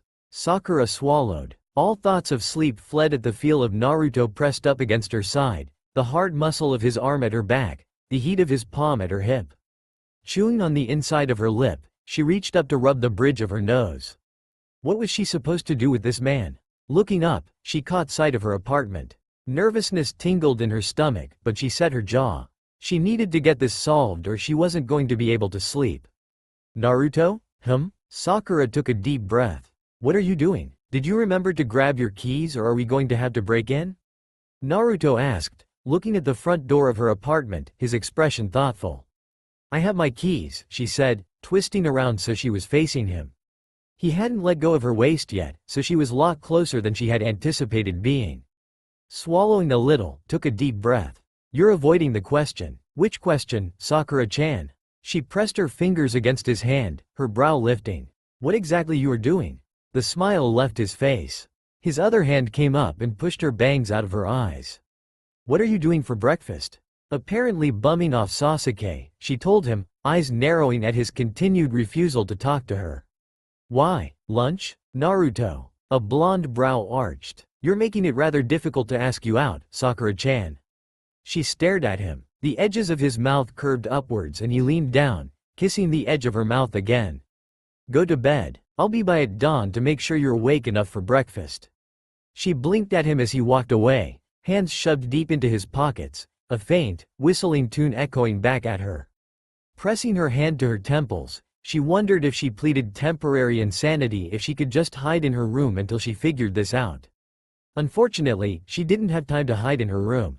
Life had stopped giving her those little moments to herself when she turned 12 and lost her childhood to being a shinobi. With the Junin trials coming soon, Sakura found herself splitting her time with Tsunade in the hospital and on the practice field learning moves her master thought were important when she wasn't chasing Sound Ninja with her team. She stumbled home every night, wondering if Kakashi had ever been such a taskmaster. Thankfully, Shizune, knowing both Sakura and Tsunade too well, brought the meals. Sakura never had the energy to cook once she returned home, and would have lived off of trail rations had the kind medic Nin not made a point to feed them at least once a day. Once or twice a week she would find herself eating ramen with Naruto and Sasuke, or whatever place Sasuke badgered Naruto into going instead. Those moments were hardly ever long enough for more than inhaling lunch and asking a few questions before she was out the door again. More embarrassing had been the time she had just fallen asleep against Sasuke for the entire lunch hour, waking up with just enough time to inhale an onigiri or two before going back to work. She was highly suspicious of Naruto being behind her making it to her bed every night. Her memories of the past month held the vague impression of warmth and the wild, woodsy scent that she associated with Naruto was sometimes on her pillows. Some nights, the couch was the farthest she could manage to coach her tired, aching legs to carry her. She would have crashed on her floor if there had even been a rug. If Tsunade made training any more difficult, she was going to borrow a futon from Ino and throw it into her living room. Sakura would have pulled her own hair out if she hadn't been able to see the differences in herself with the extra training. As a child she would have wailed at her shoulders and upper arms, worried that they made her look like a man. Even though her chakra control was damn near perfect, it was important that she had larger reserves and the stamina to use what she had. More importantly still, she had to be able to handle the strain of a hard fight and be able to save the lives of her two teammates. That pushed her more than anything. Strength training was a big part of that. Now she looked at herself and saw something her childhood self would have been horrified at, but the woman she was could find satisfaction in. 3 days from now was the Junin exams. Sakura recognized the smell before anything really registered. It was as familiar as her favorite perfume and it clung to everything that it touched. Antiseptic, blood, and the faintest scent of heated air that came with chakra use. The only question was, what was she doing in the hospital?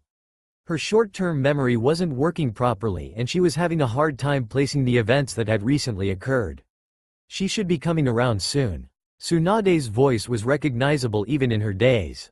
There was a note of brisk exasperation that she had found herself copying over the years, but rarely had directed at her. She usually saved it for problem patients like Kakashi-sensei, not her. Taking a deep breath, she started coughing immediately, her lungs and ribs painfully contracting with the heavy motion. Sakura-chan? Cold hands pressed against her chest and she was immediately able to breathe easier. The coughing jarred her memory of pressure and pain, and it took a few moments later before she was able to put all the pieces together. This time, her groan was from more memory than the pain. Sakura? This time it was Tsunade instead of Naruto, and she kept her eyes stubbornly shut. Kakashi. Her Junin exam had been against Kakashi. Now she understood why she felt like she had been stuck in a blender. It would figure that after months and months of struggling with her genjutsu, she would go up against someone who her complex genjutsu was absolutely wasted on.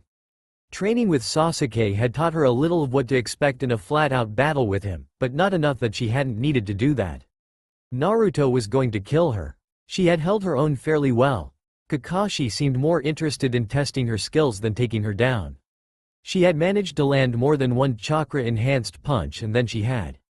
Oh, right, that probably hadn't been the best idea.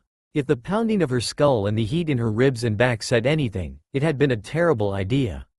It took some work to keep the satisfied smile off her face. It had worked though. Something, or Kakashi, had apparently flattened her after her little trap, but it had worked well enough that she was almost positive that Kakashi was somewhere in the hospital as well. It had worked. Lying there in the hospital bed, she ignored the hands that were pressing against her lungs and carefully tested the memory. Of all the possible Junin they could have thrown at her, Kakashi had been the last she would have considered. She had thought he was still out fighting Akatsuki.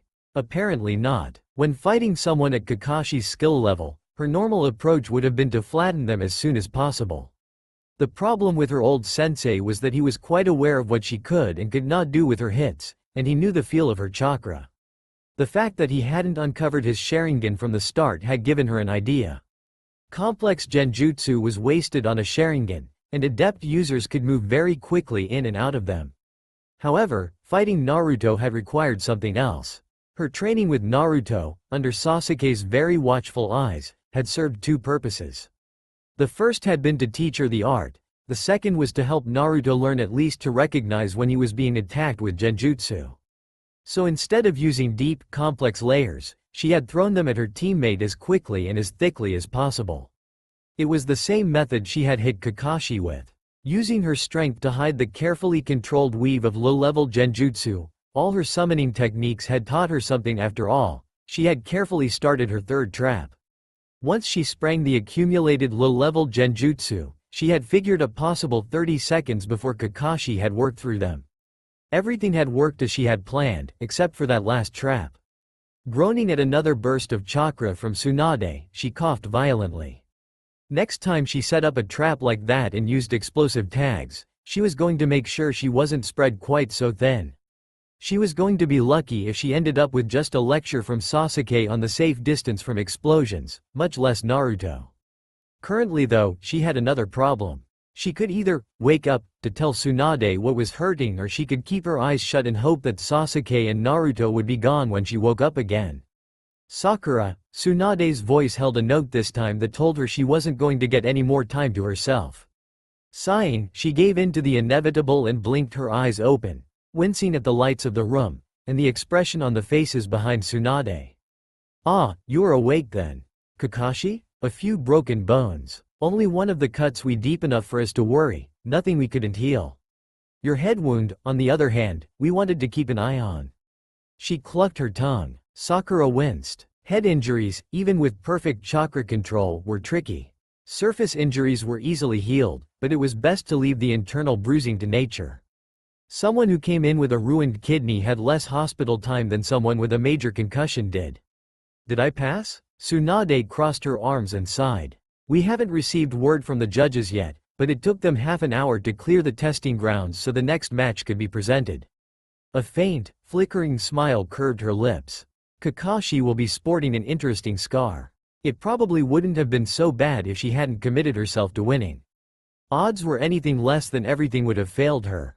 Unfortunately, she had either overestimated herself, underestimated Kakashi, or she had just put too much strain on her chakra control. She wasn't entirely sure which. Another one of those things she was going to have to think about when she wasn't ignoring two very irritated men. Men who were irritated at her for doing her job even if she had taken a very small, if only slightly unnecessary risk. Well, you're going to have that concussion for a few days until your natural healing abilities kick in, Tsunade said finally, her fingers probing the wound on the back of her skull carefully. I would suggest having someone stick around to check on you, but I don't think that is going to be a problem. Sakura closed her eyes. She had read a story once about a ninja who had painted jutsu signs on a pair of strange shoes and then just clicked her heels out of danger. Transportation scrolls were difficult and dangerous to carry into enemy territory, but who looked at shoes? Hearing the sounds of Tsunade walking away, she internally cringed. She really needed to look into something. Fingers laced with hers and she cautiously opened her eyes to face her fate. Sasuke's eyes were black as normal, so there was some relief there. But the dark blue band that normally was only visible around the pupil had spread until it had consumed most of Naruto's natural eye color, leaving only the faintest edge of bright sky blue. Even without looking for tell-all sparks of red behind the black of his pupil, it was easy to see that he was extremely upset with her. Tsunade said we couldn't yell at you, Naruto said flatly. So Sasuke wrote everything down so I could remember what to yell at you about later, in case I forget. Sakura stopped a groan only by force of will. You passed, Sasuke said quietly, hands in his pockets. Sakura blinked at him. Tsunade just said. Sasuke lifted a brow and she stopped talking. You passed. There were a million possibilities in those words and she was just too tired to work through them. At least she knew that Sasuke wouldn't risk her life and get her promoted early through a few well-placed threats. That meant he had to have a source and damn it, her head hurt. Ino is over at your place putting your stuff together, Naruto said. You're staying at Sasuke's until you are 100 recovered from your concussion. I'm not going to argue, Naruto interrupted. Not one word, Sakura. Her eyes narrowed. Sasuke snorted and left. She didn't really pay attention to where he was going, her irritation being directed at the man in front of her. His own eyes were narrowed, heat burning in curious red sparks behind them. Clenching her teeth, she closed her eyes and counted to 20. It was never easy to argue with Naruto, he was too bull-headed, but trying to argue with him when she couldn't hit him was even worse. Opening her eyes, she was startled to see how close his face was. The anger was banked now, shielded by a contemplative expression that had the small hairs on the back of her neck lifting in warning. Swallowing nervously, she shifted backwards against her pillow a little. When is Tsunade going to let me leave? Sasuke went to take care of the paperwork and to find lunch. He returned, not moving away. Oh, those eyes narrowed a little. You are in trouble, you know. I didn't do anything you wouldn't, Sakura challenged. He could have given 100 responses to that verbal dare. She just hadn't expected this one. His lips were hot, chapped from exposure and his one nervous habit, but as they pressed against hers, she couldn't care. The fingers against her jaw were calloused, and her chest tightened in shock and surprise. The tip of his tongue stroked her bottom lip once and then he was a foot away from her, watching her from those narrowed, sparking eyes. I'll get Sasuke and make sure everything is in order. Take a nap if you want. Tsunade said sleep was good for your injuries since she stabilized your concussion. Fingertips pressed against her bottom lip, eyes wide, she watched his retreating back. Sakura woke slowly, automatically blinking sleep from her eyes. To her relief, the faintly hovering black spots in her vision were no longer impairing her sight. That meant that the careful healing meditations she had been slowly forcing herself into were working. There was still a pounding headache behind her eyes, but it was no longer so unbearable that the lights and faintest noises hurt. Sasuke had been forcing a particularly horrible broth down her throat. Really, that was punishment enough. That had helped combat her nausea. Rolling slowly onto her side, she blinked at the window. The sun was starting to set. She didn't hear the sounds of Naruto or Sasuke moving around in the kitchen, and she tried to remember what Naruto had told her over lunch. Something about a report to Tsunade about something. Slowly sitting up, she tested her body. Her head didn't spin around, and to her relief, even sliding out of the bed didn't upset her internal equilibrium. Pleased, she sat on the edge of the bed and considered her options. Today had been a strange mingling of exhaustion and a pounding headache that reminded her of the many times she had drained her chakra to nothing and tried to keep going. Reaching up, she ghosted her fingers against the spot where a blow had landed. She hoped Kakashi had the brains to avoid Naruto and Sasuke. Handling both of them would have been a challenge for even the copy ninja.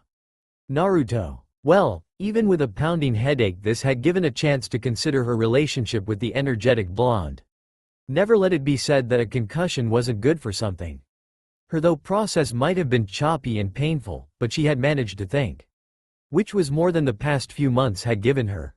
Time always gave her a chance to come to some realizations, and this hadn't been an exception. She liked being kissed by Naruto. She just didn't know what to do about it. This wasn't like Sasuke. There was blood, sweat, and oaths between them. The bonds couldn't be broken easily, but this was one of the things that could ruin everything. She was torn between nervous anticipation and nausea. Some of that was probably from the concussion, but the way her stomach twisted in on itself wasn't helping. She needed to breathe air that wasn't tinted with Naruto, Sasuke's and her own skin.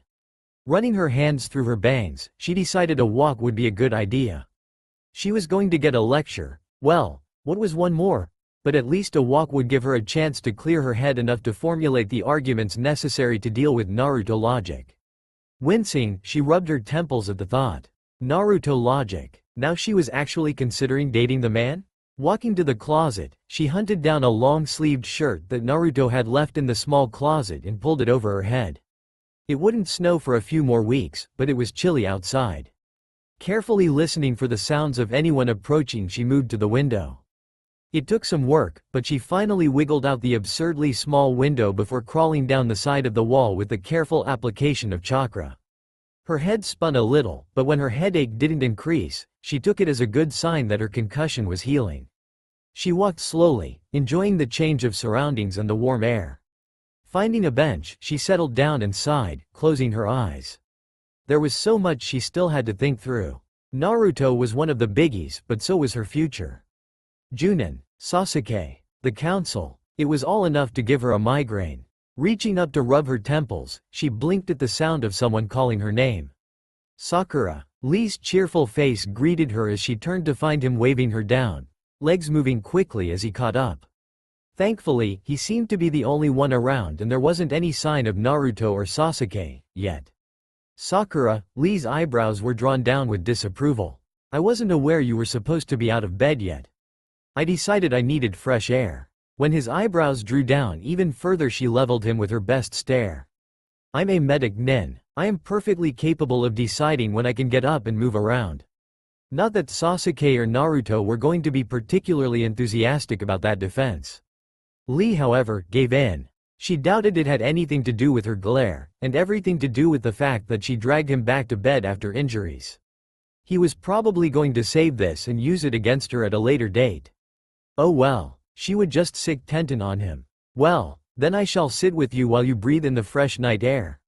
You will? Of course. It would be beneath the valor of my own heart to leave such a graceful flower to defend herself in a wounded state from the evils of the common world.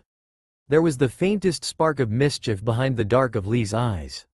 She never would have known to look for it if it hadn't been for an off comment from Tenten. Still, Lee was probably the only person who could have managed to not only sit her down on a bench, but also convince her to stay while he dashed off to locate a hot cup of tea for her. You really didn't have to get the tea, Lee. You were chilled. If I had let you stay in the cold, I would have had to do 500 push-ups. Really, there was just no arguing with the man. Adulthood had only managed to temper his energy and enthusiasm. Maybe. She wasn't sure anything could temper his enthusiasm for long. Taking another sip of her warm beverage, she felt some of the tension in her shoulders relax. Closing her eyes, she breathed deeply before pausing. Cracking open an eye, she turned and pinned Lee with her best, I am in charge, look. Why would you have had to do 500 push-ups? Lee paused, his eyes widening beneath his bushy brows.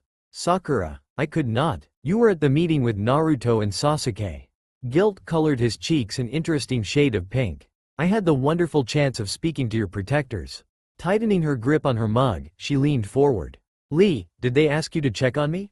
It is likely, Lee said, keeping his eyes moving, that I mentioned that I wished to see how you were recovering. Huffing, she turned her face away. That isn't nice, Lee. The young man launched into a speech, but she wasn't paying any attention. Her eyes had landed on a figure moving silently down the gloom of the street, and she couldn't look away. Lee, to make sure that all is well. Lee, beautiful flower of youth. Lee, this time her voice seemed to catch his attention. Dark eyes landed her face. Yes, Sakura? Why is the case cage here? Silence. Apparently she had discovered another temper for the energy that was Lee. Swallowing, Gaara was intimidating even when he wasn't trying to be. She had no promises that he was trying to behave himself just then either. Gamely, she straightened her posture. Sakura. Cage-sama, Sakura responded. Can I help you with something? He ignored her question and settled his gaze on Lee. Sakura had to give her friend credit. He bore under the scrutiny well. Studying his face, she decided it was the lack of eyebrows. It took away familiar expressions. Darting her eyes back and forth between the men, she narrowed her eyes when she caught yet another blush gracing Lee's face. Naruto sent both of you? Sakura blurted the words out before she could manage to stop them, and she soon found herself under close scrutiny instead. Setting her mouth in a heavy frown, she did her best to glower at both men. I cannot believe this. Setting her cup down, she crossed her arms. Lee at least had the grace to look abashed. Gaara ignored her irritation and chose instead to survey the surrounding areas.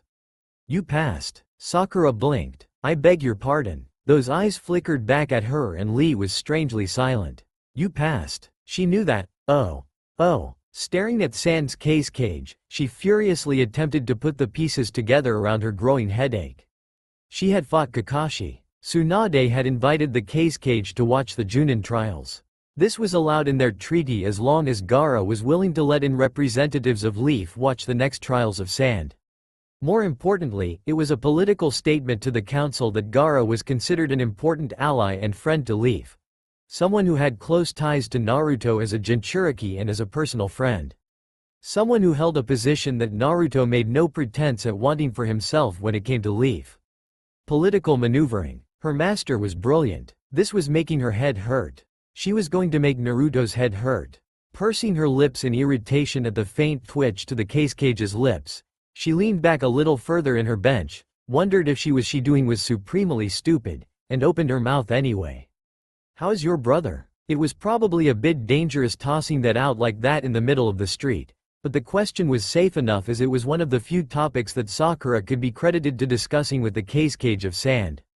It was well known that she had saved Kankaro's life, after all, and it wouldn't do to let Gaara think he had come away with anything but even footing between them.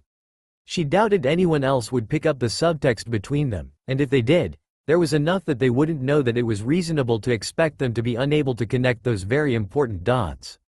Still among the living. Good. Sakura knew that Gaara knew that she wasn't overly interested in whether his brother was still alive or not, and the way he turned his shoulder to study the area around them said more than any eyebrows he might not have.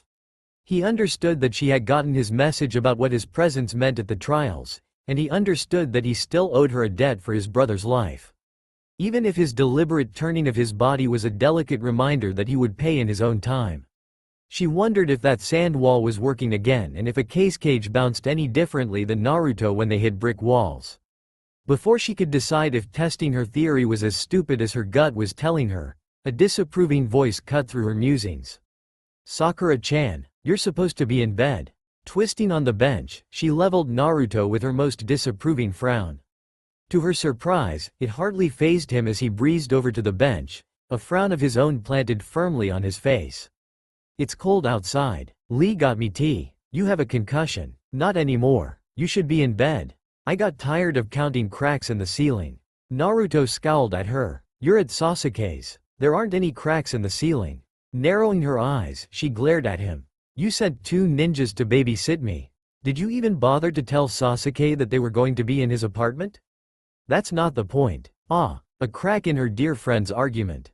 Pouncing on the faint flicker of alarm in his eyes, she leaned back. So you didn't. That's not the point. Comfortable in her ability to turn the argument on its heel, she was startled when Naruto leaned forward, his eyes suddenly less than a finger's breadth from her own. You're hurt. His tone could have been soft except for the hard rumble of temper underneath. Her eyes widened at the sparks of red behind the black of his pupils. You should have stayed at Sasuke's. Naruto? He stood suddenly, his shoulders relaxing as he smiled at Gaara. How long are you going to stay? I will be leaving in the morning. Be safe. We haven't gotten rid of all the sound nin yet. Gaara gave a brief nod.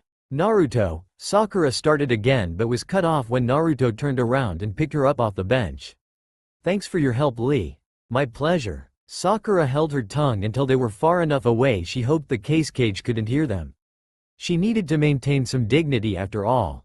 Naruto. He stopped moving. They were tucked between 2 buildings halfway to Sasuke's. She could make out the outline of his jaw and the sparks in his eyes, and she wondered what he saw for a moment before she took a deep breath. "Why are you carrying me?" Muscles jumped along his arms and she frowned at him. "Because we need to get back to Sasuke's and you have a concussion." The reasonable note in his voice didn't exactly cover his remaining temper. Scowling, she poked him hard in the shoulder. "Put me down." "No." This jab was chakra-enhanced and he winced, but stubbornly held her. "I mean it, Sakura. I'm carrying you back." Setting her teeth, she crossed her arms and studied the lines of his face.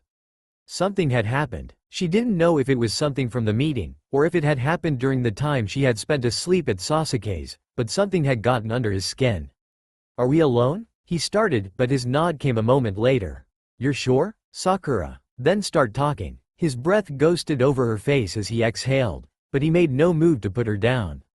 Kakashi finally got around to updating Tsunade about the Akatsuki's movements. Sakura pressed her lips together. It must have been important if Naruto was calling Tsunade by her actual name. "Go on." Another sigh. "They haven't given up. We knew that. He thinks it's just a matter of time before they make another move." Sakura bit her lip. "Naruto? Tsunade thinks I should stop going on missions. You don't agree with her." "I won't hide." There was an edge to Naruto's voice now. Sakura bit her lip and considered everything she had learned tonight. Gaara's silent power play on behalf of Naruto. Her own accomplishment to reach Junin. Sasuke. The Akatsuki hadn't directly attacked Leaf yet, but she had to believe they knew enough of the village thanks to Itachi. The bastard deserved to rot in his grave. That they would be comfortable making such a move. They knew the strength of the clans that lived here, and they knew their own strength. If Naruto stayed at the village, there were multiple responses the council would have. The worst would be that they would use this to prove their point that Naruto was too dangerous to keep as a loose cannon, regardless of his loyalty to the village. The best would be that it would force the Hyuga's hand early and they would discover exactly how much support Naruto had among the clan heads. Hinata was winning favor, but how much would be enough this early in the game? Sasuke legally had a vote, but there was no guarantee that his vote would be acknowledged. If the Akatsuki did attack, now would be the time to do it. Tsunade had worked hard to smooth things over inside Leaf, but there was still some unrest among the larger clans that had nothing to do with political positions. Naruto had the amazing ability to win friends wherever he went, but not even he could be everywhere at the same time. Some would never trust a container for a demon, regardless of his accomplishments. Sakura-chan? Which meant they were going to have to do some work themselves. She needed to speak to Shikamaru and Neji and couldn't. Blowing her bangs out of her face in exasperation, she tried to decide how much work it would take to get Ino alone long enough to ask her some pointed questions. Sakura? What they needed was a plan and a course of action to deal with this. Sakura. Blinking, she finally glanced up and stared at Naruto, whose face was suddenly a lot closer than it had been. She stared at him and swallowed as now that he had her attention, instead of moving, he watched her. There was an expression in his eyes, a glint of something bright and sparking, and her mouth went dry. Sakura. She swallowed around the knot in her throat. His tone was soft, curiously gentle as he whispered the syllables of her name. Closing her eyes, she took a deep breath. Naruto. And waited. She didn't know what she was waiting for, but the faintly scratchy feeling of his cheek against hers wasn't it. Blinking her eyes open in surprise, she found herself staring at his hair. "You're one of my precious people, you know that, right?" Whatever it had been in his eyes, he had buried it again. Sighing in exasperation, she gave in and wrapped her arms around his shoulders. "If you think you're going to leave me behind when you do go, I'll beat you so hard Tsunade has to put you in traction." "I know." "Good." Reaching up, she tangled her fingers in his hair for a moment. This was Naruto. Her Naruto. A faint smile tugging at her lips as she breathed in his scent deeply. She savored the moment before she fisted her hand in his hair and pulled. "Hey, Sasuke is waiting for us." Sakura reminded him, tugging harder. "I refuse to be on the end of one of those stairs from him because you made us late." "Sakura-chan." His voice was a whine now and she smiled vengefully and gave another firm tug. "If you are going to insist on carrying me, you blonde idiot, then you can at least walk." "Which I should be doing." "Walking." "Ow. Yes. Sakura. Ow. Ow. Ow. That hurts Sakura-chan. Pansy. Ow." That's all for now. If you enjoy this video, then please like, share and do comments.